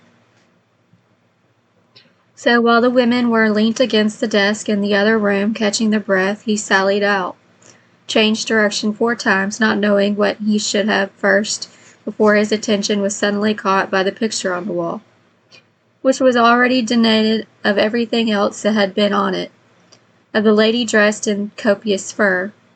He hurried up onto the picture and pressed himself against its glass. It held him firmly, and it felt good on his hot belly. This picture, at least now totally covered by Gregor, would certainly be taken away by no one. He turned his head to face the door into the living room so that he could watch the women when they came back. They had not allowed themselves to long rest and came themselves a long rest and came back quite soon. Greet had put her arm around her mother and was nearly carrying her. "What shall we take now, then?" said Greet, and looked around. Her eyes met those of Gregor on the wall. Perhaps only because her mother was there, she remained calm, bent her face to her so that she would not look around, and said, albeit hurriedly and with a tremor in her voice, "Come on, let's go back in the living room for a while." Gregor could see what Greet had in mind. She wanted to take her mother somewhere safe and then chase him down from the wall. Well, she certainly could try it. He sat unyielding on his picture. He would rather jump at Greet's face. But Greet's words had made her mother quite worried. She stepped to one side, saw the enormous brown patch against the flowers of the wallpaper, and before she even realized it was Gregor that she saw, screamed, "Oh God! Oh God!" Arms outstretched, she fell onto the couch as if she had given up everything and stayed there immobile. "Gregor!" shouted his sister, glowering at him and shaking her fist. That was the first word she had spoken to him directly since his transformation. She ran into the other room to fetch some kind of smelling salts to bring her mother out of her faint. Gregor wanted to help too. He could save his picture later, although he stuck fast to the glass and had to pull himself off by force. Then he too ran into the next room as if he could advise his sister like in the old days, but he had to just stand behind her doing nothing. She was looking into various bottles. He startled her when she turned around. A bottle fell to the ground and broke. A splinter cut Gregor's face. Some kind of caustic medicine splashed all over him. Now, without delaying any longer, Greet took hold of all the bottles she could and ran with them into her mother. She slammed the door shut with her foot. So now Gregor was shut out from his mother, who, because of him, might be near to death. He could not open the door if he did not want to chase his sister away, and she had to stay with his mother. There was nothing for him to do but wait, and oppressed with anxiety and self-reproach, he began to crawl about. He crawled over everything, walls, furniture, ceiling, and finally, in his confusion, as the whole room began to spin around him, he fell down into the middle of the dinner table. He lay there for a while, numb and immobile. All around him it was quiet. Maybe that was a good sign. Then there was someone at the door. The maid, of course, had locked herself in the kitchen, so that Greet would have to go and answer it. His father had arrived home. What happened? Were his first words. Greet's appearance must have made everything clear to him. She answered him with a subdued voice and openly pressed her face into his chest. "Mother's fainted, but she's better now." Gregor got out. "Just as I expected," said his father. "Just as I always said, but you women wouldn't listen, would you?" It was clear to Gregor that Greet had not said enough, and that his father took it to mean that something bad had happened, that he was responsible for some act of violence. That meant Gregor would now have to try to calm his father, as he did not have the time to explain things to him, even if that had been possible. So he fled to the door of his room and pressed himself against it so that his father, when he came in from the hall, could see straight away that Gregor had the best intentions and would go back into his room without delay. That it would not be necessary to drive him back, but that they had only to open the door and he would disappear. His father, though, was not in the mood to notice subtleties like that. "Ah!" he shouted as he came in, sounding as if he were both angry and glad at the same time. Gregor drew his head back from the door and lifted it towards his father. He really had not imagined his father the way he stood there now of late, with his new habit of crawling about. He had neglected to pay attention to what was going on in the rest of the flat the way he had done before. He really ought to have expected things to have changed, but still, was that really his father? The same tired man as used to be laying there, entombed in his bed when Gregor came back from his business trips, who would receive him sitting in the armchair in his nightgown when he came back into the evenings, who was hardly even able to stand up, but as a sign of pleasure would just raise his arms, and who, on a couple of times a year, when they went for a walk together on a Sunday or public holiday, wrapped up tightly in his overcoat between Gregor and his mother, would always labor his way forward a little more slowly than them, who were already walking slowly for his sake,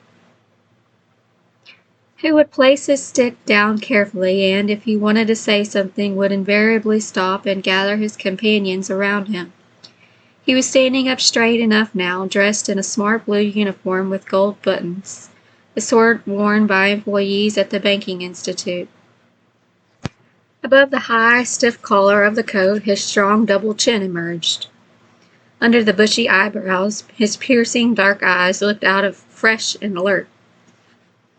His normally unkempt white hair was combed down painfully close to his scalp. He took his cap with its gold monogram from probably some bank and threw it in an arc right across the room onto the sofa, put his hands in his trouser pockets, pushing back the bottom of his long uniform coat, and, with a look of determination, walked towards Gregor. He probably did not even know himself what he had in mind, but nonetheless lifted his feet unusually high.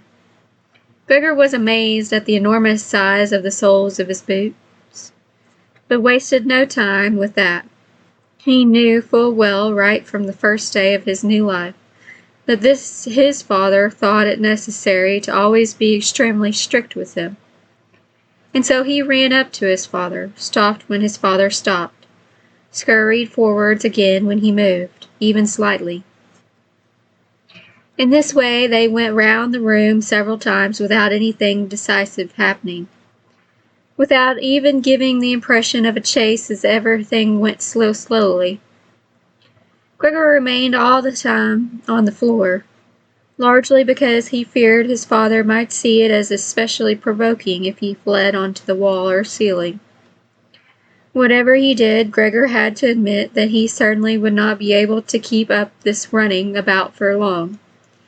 As for each step his father took, he had to carry out countless movements. He became noticeably short of breath. Even in his earlier life, his lungs had not been very reliable.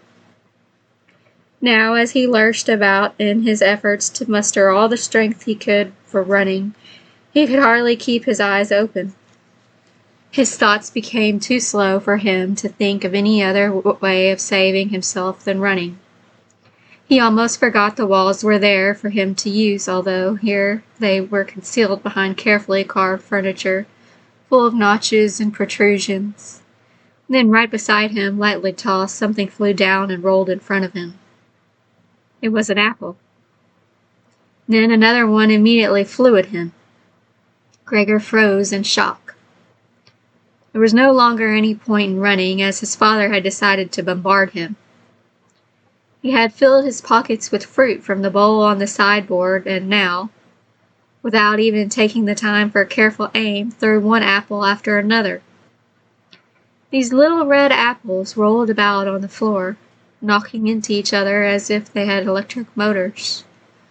An apple thrown without much force glanced against Gregor's back and slid off without doing any harm. Another one, however, immediately following it, hit squarely and lodged in his back. Gregor wanted to drag himself away, as if he could, removing the incredible pain by changing his position. But he felt as if nailed to the spot and spread himself out, all his senses in confusion. The last thing he saw was the door of his room being pulled open. His sister was screaming. His mother ran out in front of her in her blouse. As his sister had taken off some of her clothes after she had fainted to make it easier for her to breathe. She ran to his father, her skirts unfastened and sliding one after another to the ground. Stumbling over the skirts, she pushed herself to his father, her arms around him, uniting herself with him totally. Now Gregor lost his ability to see anything. her hands behind his father's head, begging him to spare Gregor's life. 3. No one dared to remove the apple lodged in Gregor's flesh, so it remained there as a visible reminder of his injury. He had suffered it there for more than a month, and his condition seemed serious enough to remind even his father that Gregor, despite his current sad and revolting form, was a family member who could not be treated as an enemy. On the contrary, as a family, there was a duty to swallow any revulsion for him and to be patient, just to be patient. Because of his injuries, Gregor had lost much of his mobility, probably permanently.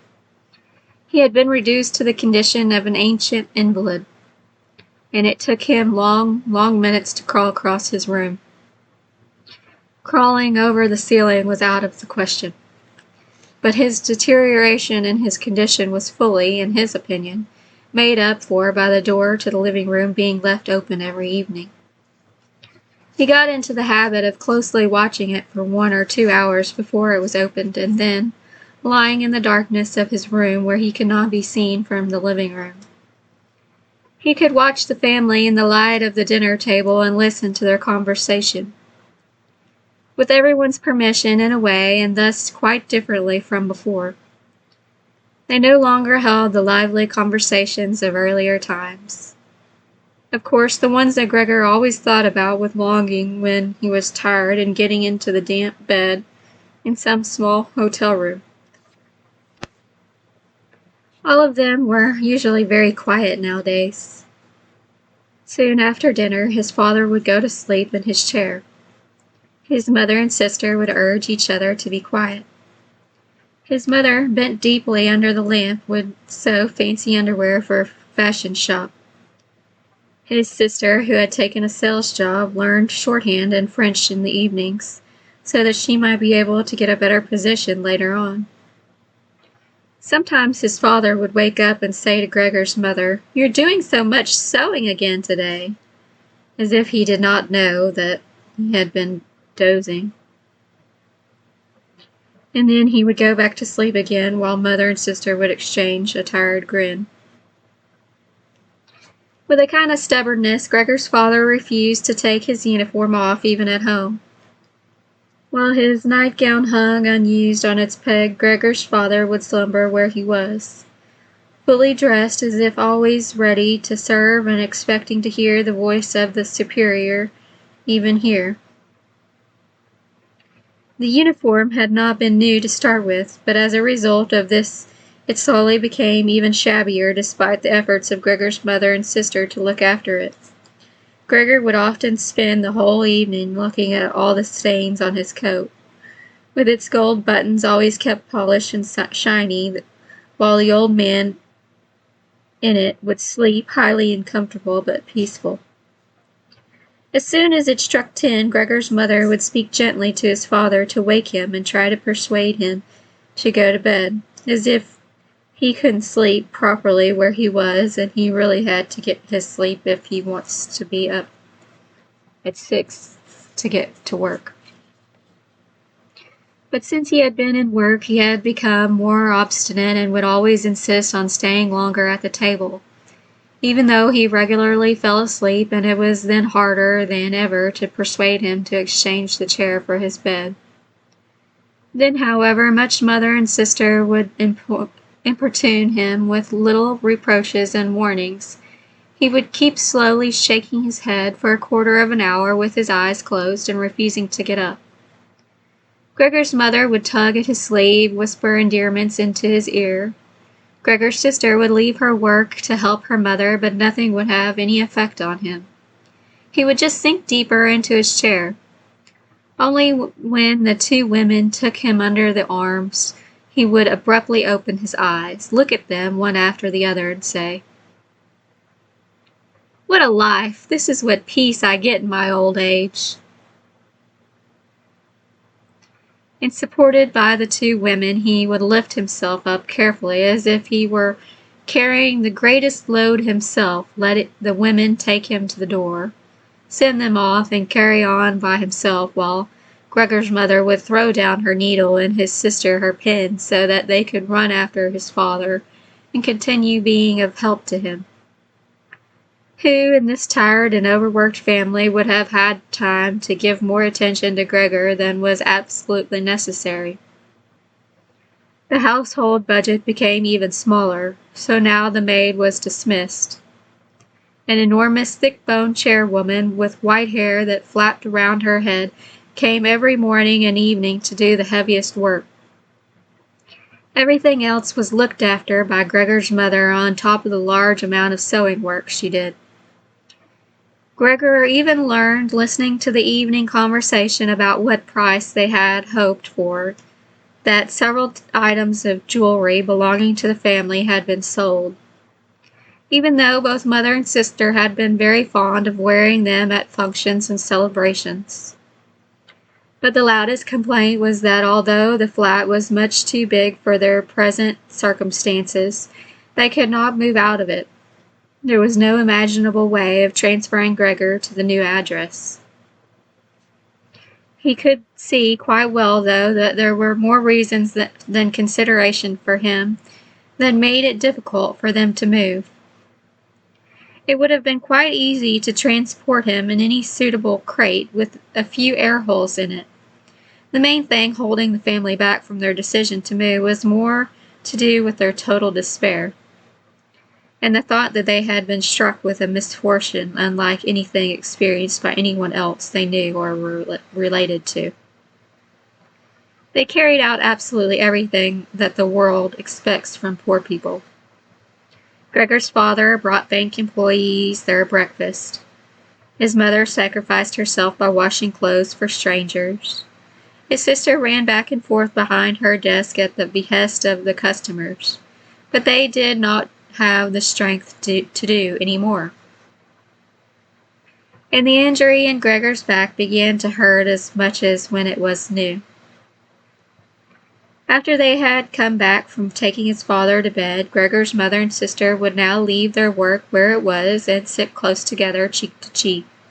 His mother would point to Gregor's room and say, "Close that door, Greet," and then, when he was in the dark again, they would sit in the next room and their tears would mingle, or they would simply sit there staring dry-eyed at the table.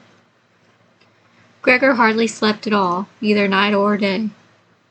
Sometimes he would think of taking over the family's affairs just like before.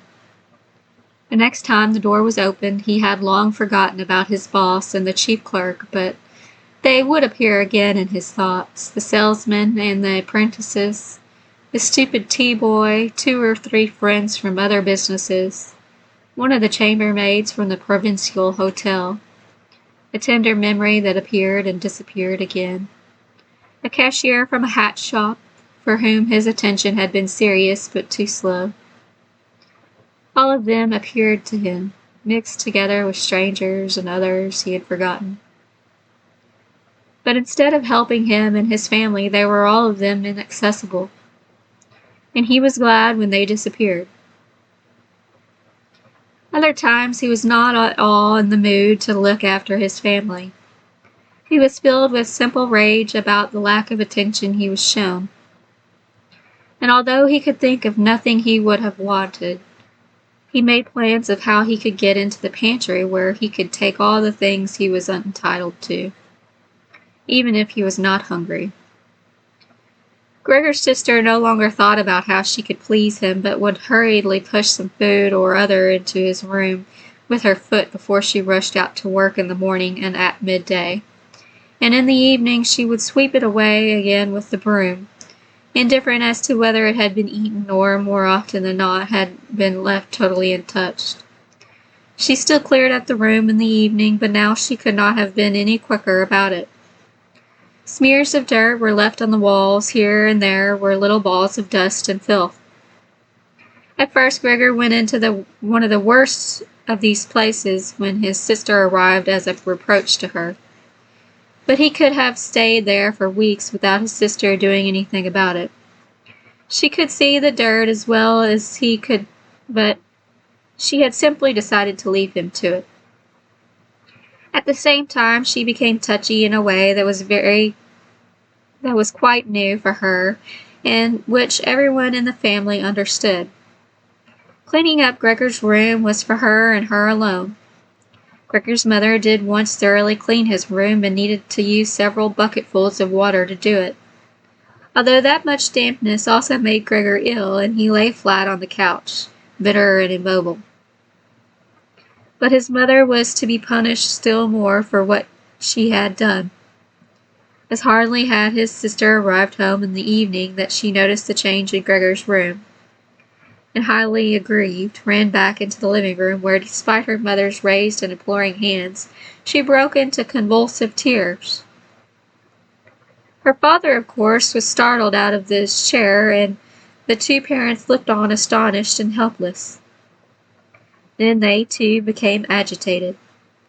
Gregor's father, standing to the right of his mother, accused her of not leaving the cleaning of Gregor's room to his sister. From her left, Gregor's sister screamed at her that she was never to clean Gregor's room again. While his mother tried to draw his father, who was beside him with anger, into the bedroom, his sister, quaking with tears, thumped on the table with her small fists, and Gregor hissing in anger that no one had even thought of closing the door to save him the sight of this and all its noise. Gregor's sister was exhausted from going out to work, and looking after Gregor as she had done before was even more work for her. But even so, his mother ought certainly not to have taken her place. Gregor, on the other hand, ought to not be neglected.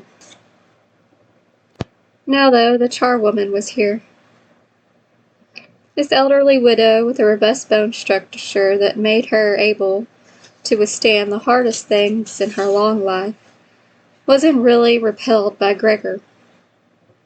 Just by chance one day, rather than any real curiosity, she opened the door to Gregor's room and found herself face to face with him. He was taken totally by surprise. No one was chasing him, but he began to rush to and fro while she just stood there in amazement with her hands crossed in front of her. From then on, she never failed to open the door slightly, even every evening and morning, and looked briefly in on him.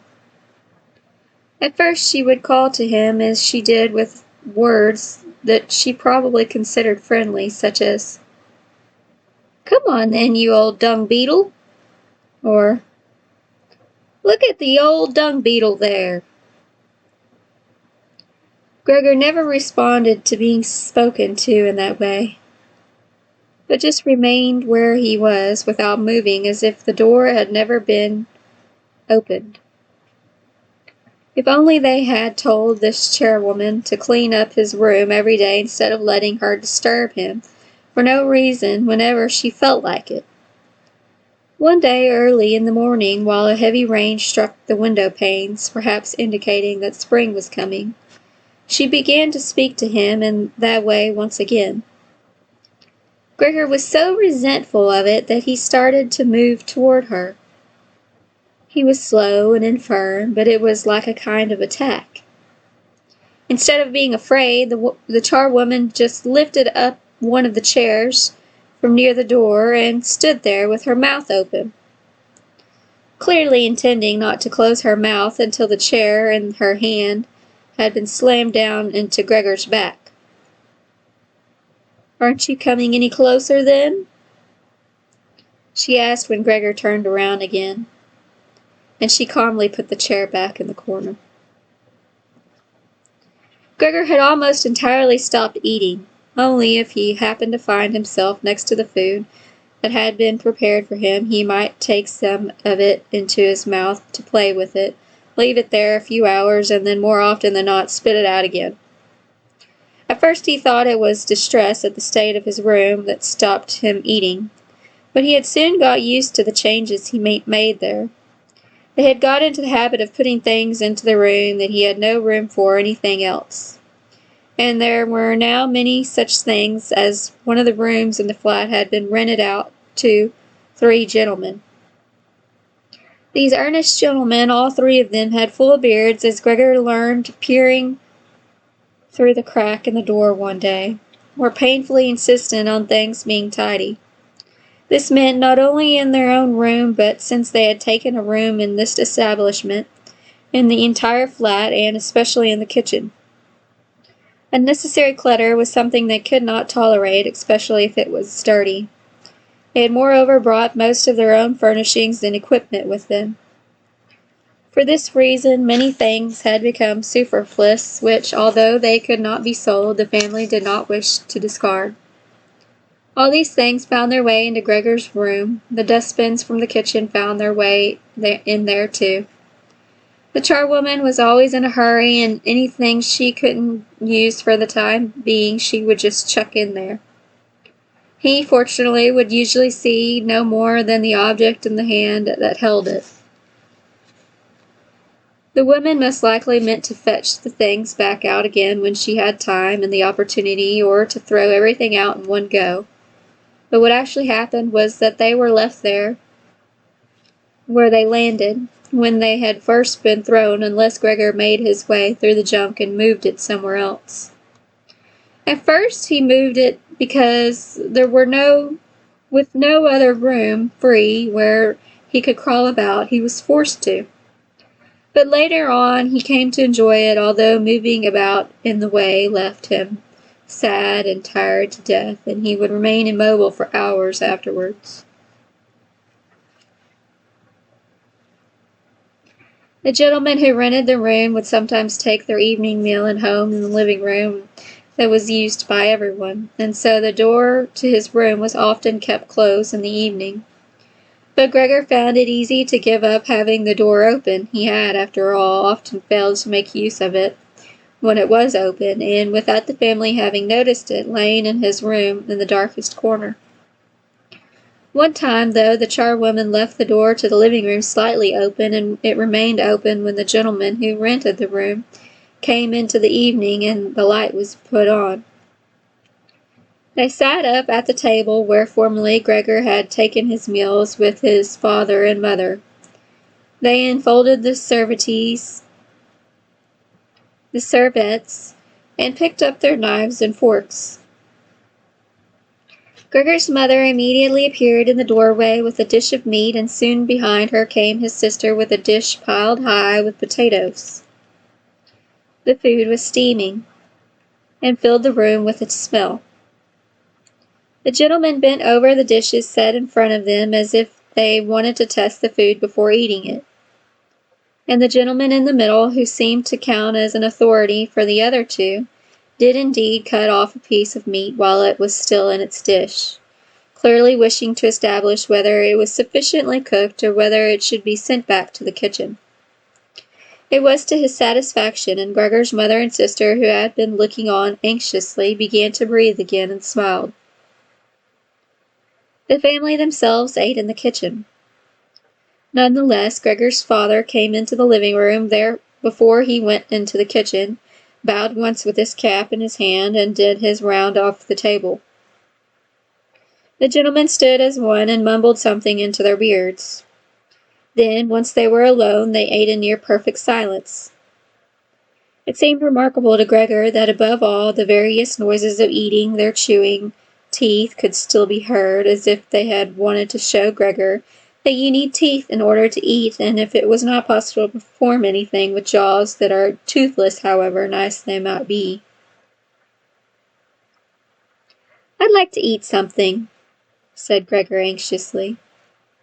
"But not anything like they're eating. They do feed themselves, and here I am dying." Throughout all this time, Gregor could not remember having heard the violin being played. But this evening it began to be heard from the kitchen. The three gentlemen had already finished their meal, and the one in the middle had produced a newspaper, given a page to each of the others, and now they leant back in their chairs, reading them and smoking. When the violin began playing, they became attentive, stood up, and went on tiptoe over to the door of the hallway, where they stood pressed against each other. Someone must have heard them in the kitchen, as Gregor's father called out, "Is the playing perhaps unpleasant for the gentlemen? We could stop it straight away." "On the contrary," said the gentleman in the middle. Would the young lady not like to come in and play for us here in the room where it is, after all, much more cozy and comfortable? Oh, yes, we'd love to, called back Gregor's father, as if he had been the violin player himself. The gentleman stepped back into the room and waited. Gregor's father soon appeared with the music stand, his mother with the music, and his sister with the violin. She calmly prepared everything for her to begin playing. His parents, who had never rented a room out before and therefore showed an exaggerated courtesy towards the three gentlemen, did not even dare to sit on their own chairs. His father leant against the door with his right hand pushed in between two buttons on his uniform coat.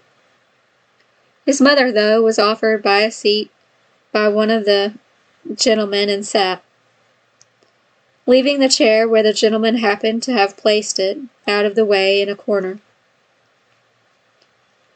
His sister began to play. Father and mother paid close attention, one on each side, to the movements of her hands. Drawn in by the playing, Gregor had dared to come forward a little and already had his head in the living room. Before he had taken great pride in how considerate he was, but now it had hardly occurred to him that he had become so thoughtless about the others. What's more, there was now all the reason to keep himself as hidden as he was covered in the dust that lay everywhere in his room, and flew up at the slightest movement. He carried threads, hairs, and remains of food about on his back and sides. He was much too indifferent to everything now to lay on his back and wipe himself on the carpet like he had used to do several times a day. And despite this condition, he was not too shy to move forward a little onto the immaculate floor of the living room. No one noticed him, though. The family was totally preoccupied with the violin playing. At first, the three gentlemen had put their hands in their pockets and come up far too close behind the music stand to look at all the notes being played. And they must have disturbed Gregor's sister, but soon, in contrast with the family, they withdrew back to the window with their heads sunk in and talking to each other at half volume. And they stayed by the window while Gregor's father observed them anxiously. It really now seemed very obvious that they had expected to hear some beautiful or entertaining violin playing, but had been disappointed that they had had enough of the whole performance, and it was only now out of politeness that they allowed their peace to be disturbed. It was especially unnerving the way they all blew the smoke from their cigarettes upwards from their mouth and noses. Yet Gregor's sister was playing so beautifully. Her face was leant to one side, following the lines of music with careful and melancholy expression. Gregor crawled a little further forward, keeping his head close to the ground so that he could meet her eyes if the chance came. Was he an animal if music could captivate him so? It seemed to him that he was being shown the way to the unknown nourishment he had been yearning for. He was determined to make his way forward to his sister and tug at her skirt to show her she might come into his room with her violin. As no one appreciated her playing here as much as he would, he never wanted to let her out of his room, not while he lived, anyway. His shocking appearance should, for once, be of some use to him. He wanted to be at every door of his room at once to hiss and spit at the attackers.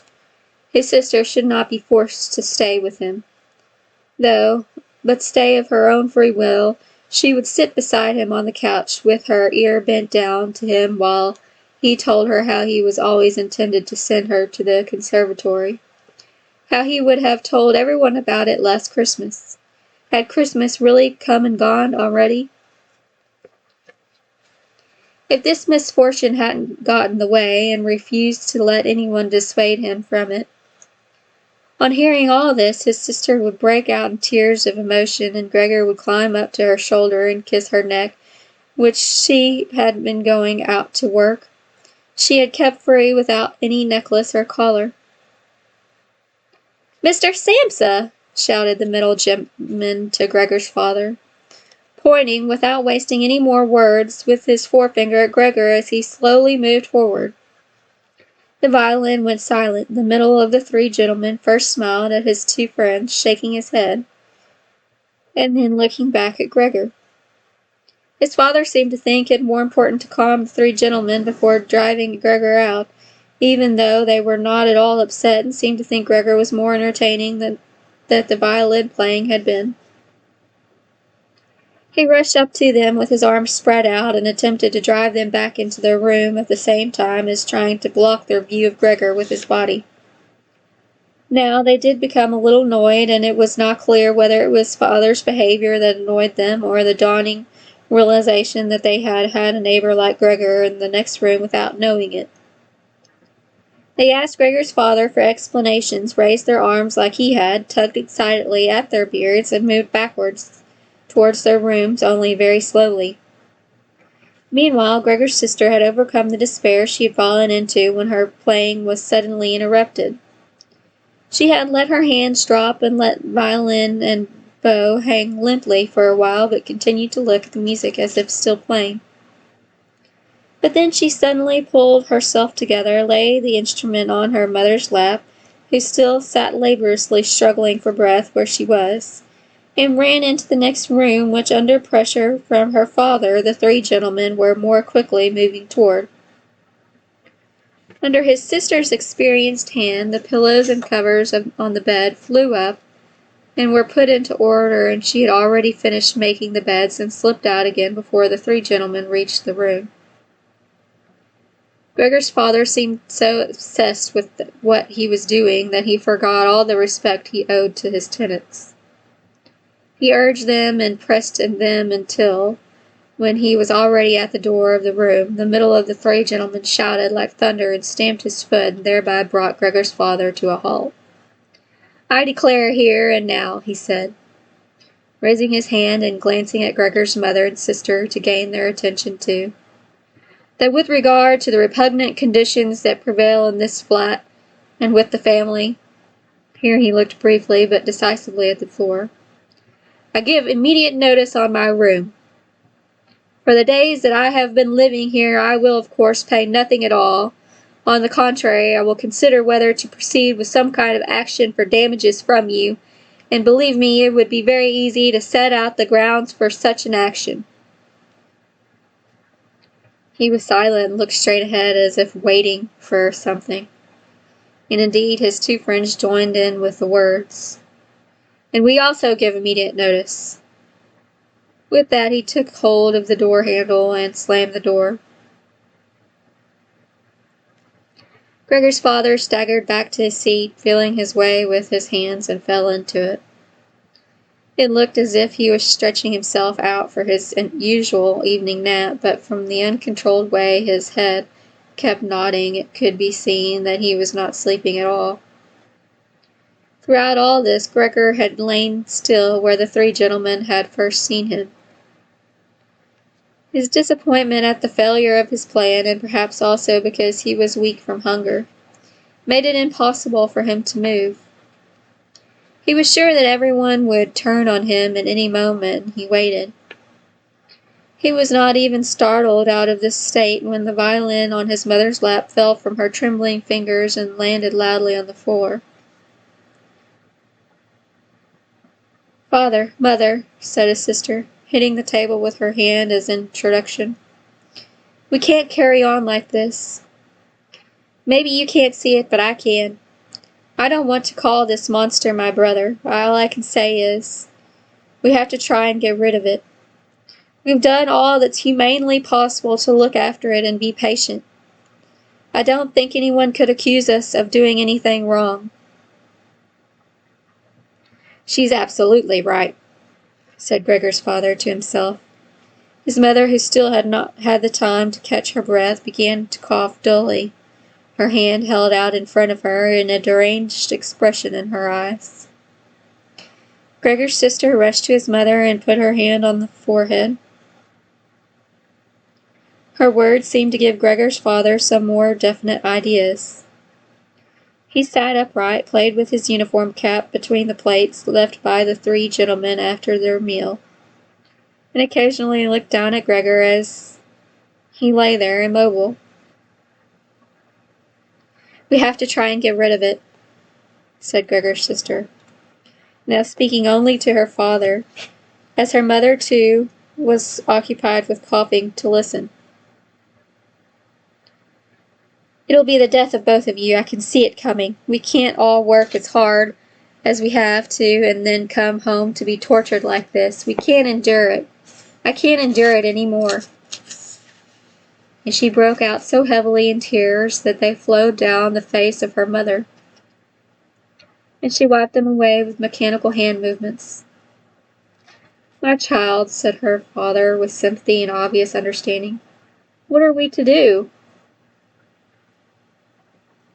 His sister just shrugged her shoulders as a sign of helplessness and tears that had taken hold of her, displacing her earlier certainty. "If he could just understand us," said his father, almost as a question. His sister shook her hand vigorously through her tears as a sign of that there was no question. "If he could just understand us," repeated Gregor's father, closing his eyes in acceptance of his sister's certainty that was quite impossible. "Then perhaps we could come to some kind of arrangement with him. But as it is—" "It's got to go," shouted his sister. "That's the only way, Father. You've got to get rid of the idea that that's Gregor. We've only harmed ourselves by believing it for so long. How can that be Gregor?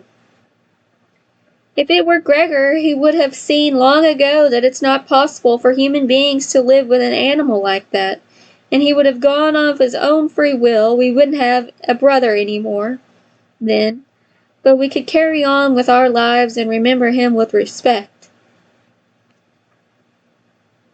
As it is, this animal is persecuting us. It's driven out our tenants. It obviously wants to take over the whole flat and force us to sleep on the streets. Father, look, just look." She suddenly screamed, "He's starting it again!"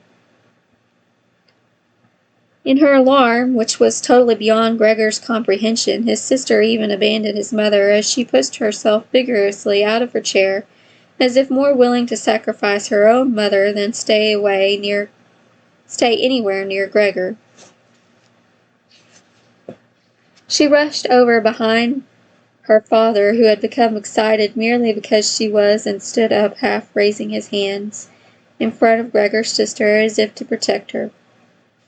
But Gregor had had no intention of frightening anyone, least of all his sister.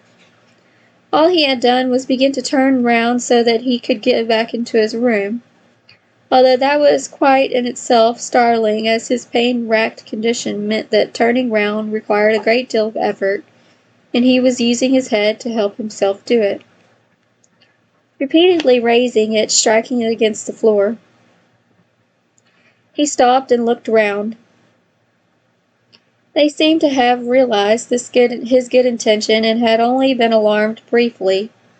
Now they all looked at him in unhappy silence.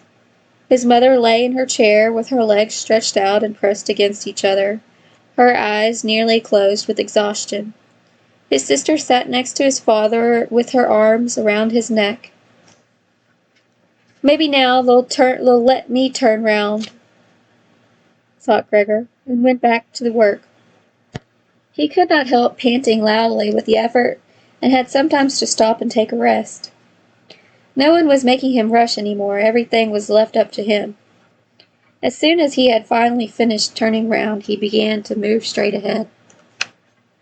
He was amazed at the great distance that separated him from his room, and could not understand how he covered that distance in his weak state a little while before, and almost without noticing it. He concentrated on crawling as fast as he could, and hardly noticed that there was not a word, not any cry from his family to distract him. He did not turn his head until he had reached the doorway. He did not turn it all the way round, as he felt his neck becoming stiff, but it was none the less enough to see that nothing behind him had changed, only his sister had stood up. With his last glance he saw that his mother had now fallen completely asleep. He was hardly inside his room before the door was hurriedly shut, bolted, and locked. The sudden noise behind Gregor so startled him that his little legs collapsed under him. It was his sister who had been in so much of a rush. She had been standing there waiting and sprung forward lightly. Gregor had not heard her coming at all, and as she turned the key in the lock, she said loudly to her parents, "At last!" "What now, then?" Gregor asked himself as he looked around in the darkness. He soon made the discovery that he could no longer move at all.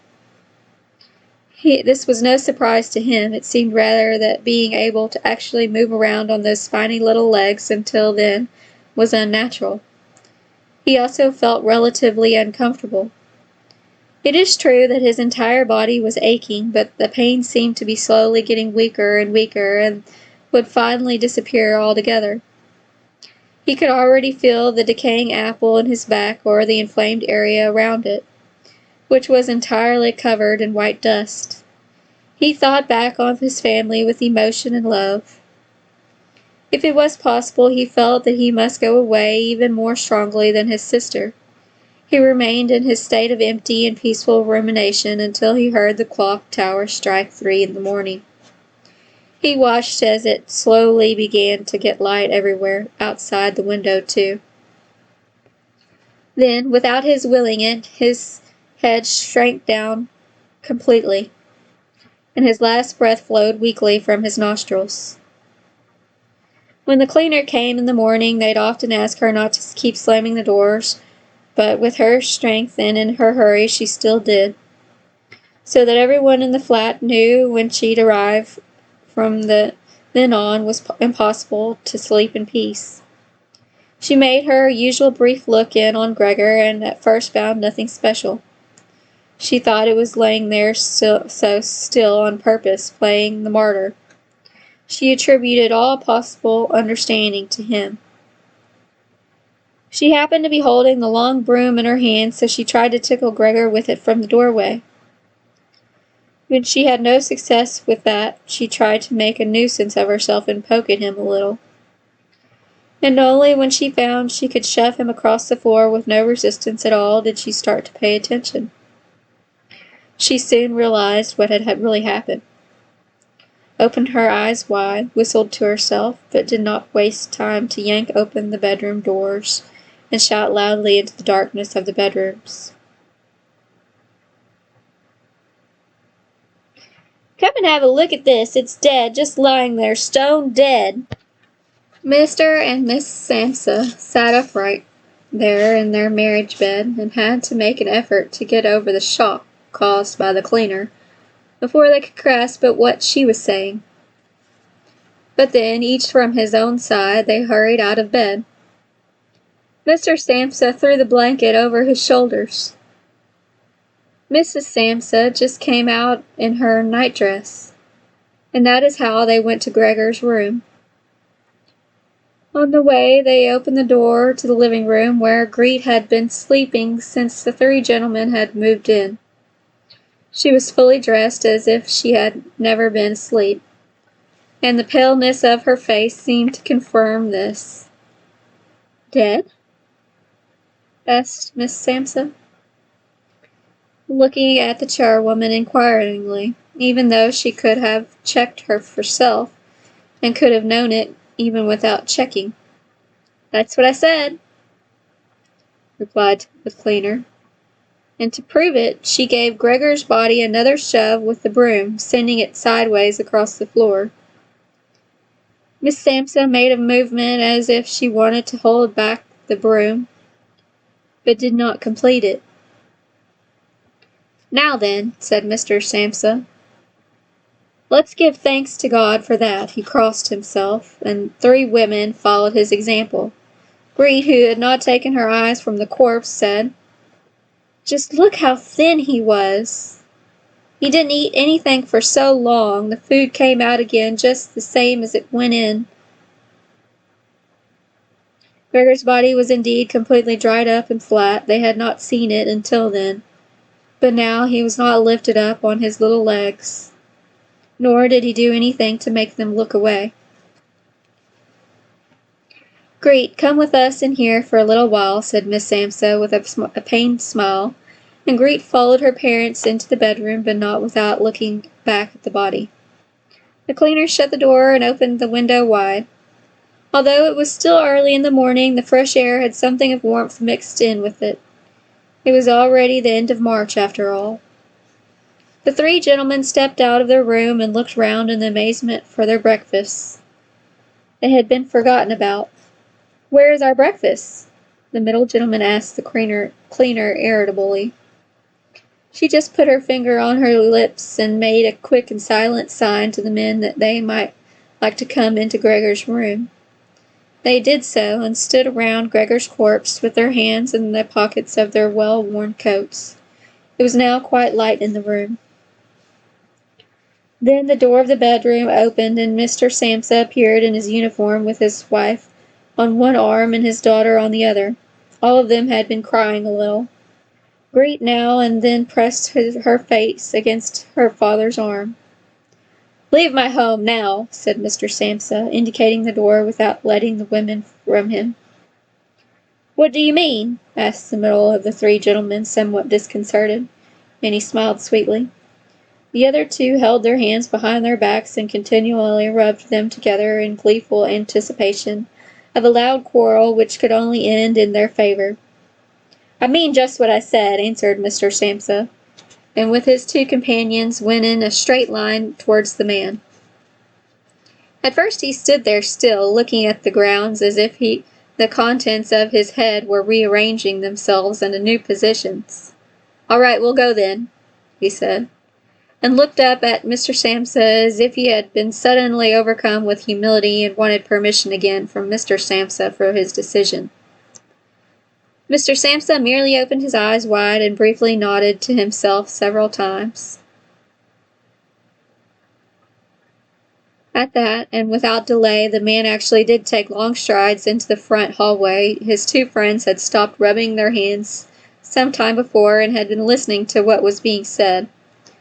Now they jumped off after their friends as if taken with a sudden fear that Mr. Samsa might go into the hallway in front of them and break the connection with their leader. Once there, all three took their hats from the stand, took their sticks from the holder, bowed without a word, and left the premises. Mr. Samsa and the two women followed them out onto the landing. But they had had no reason to mistrust the men's intentions, and as they leaned over the landing, they saw how the three gentlemen made slow but steady progress down the many steps.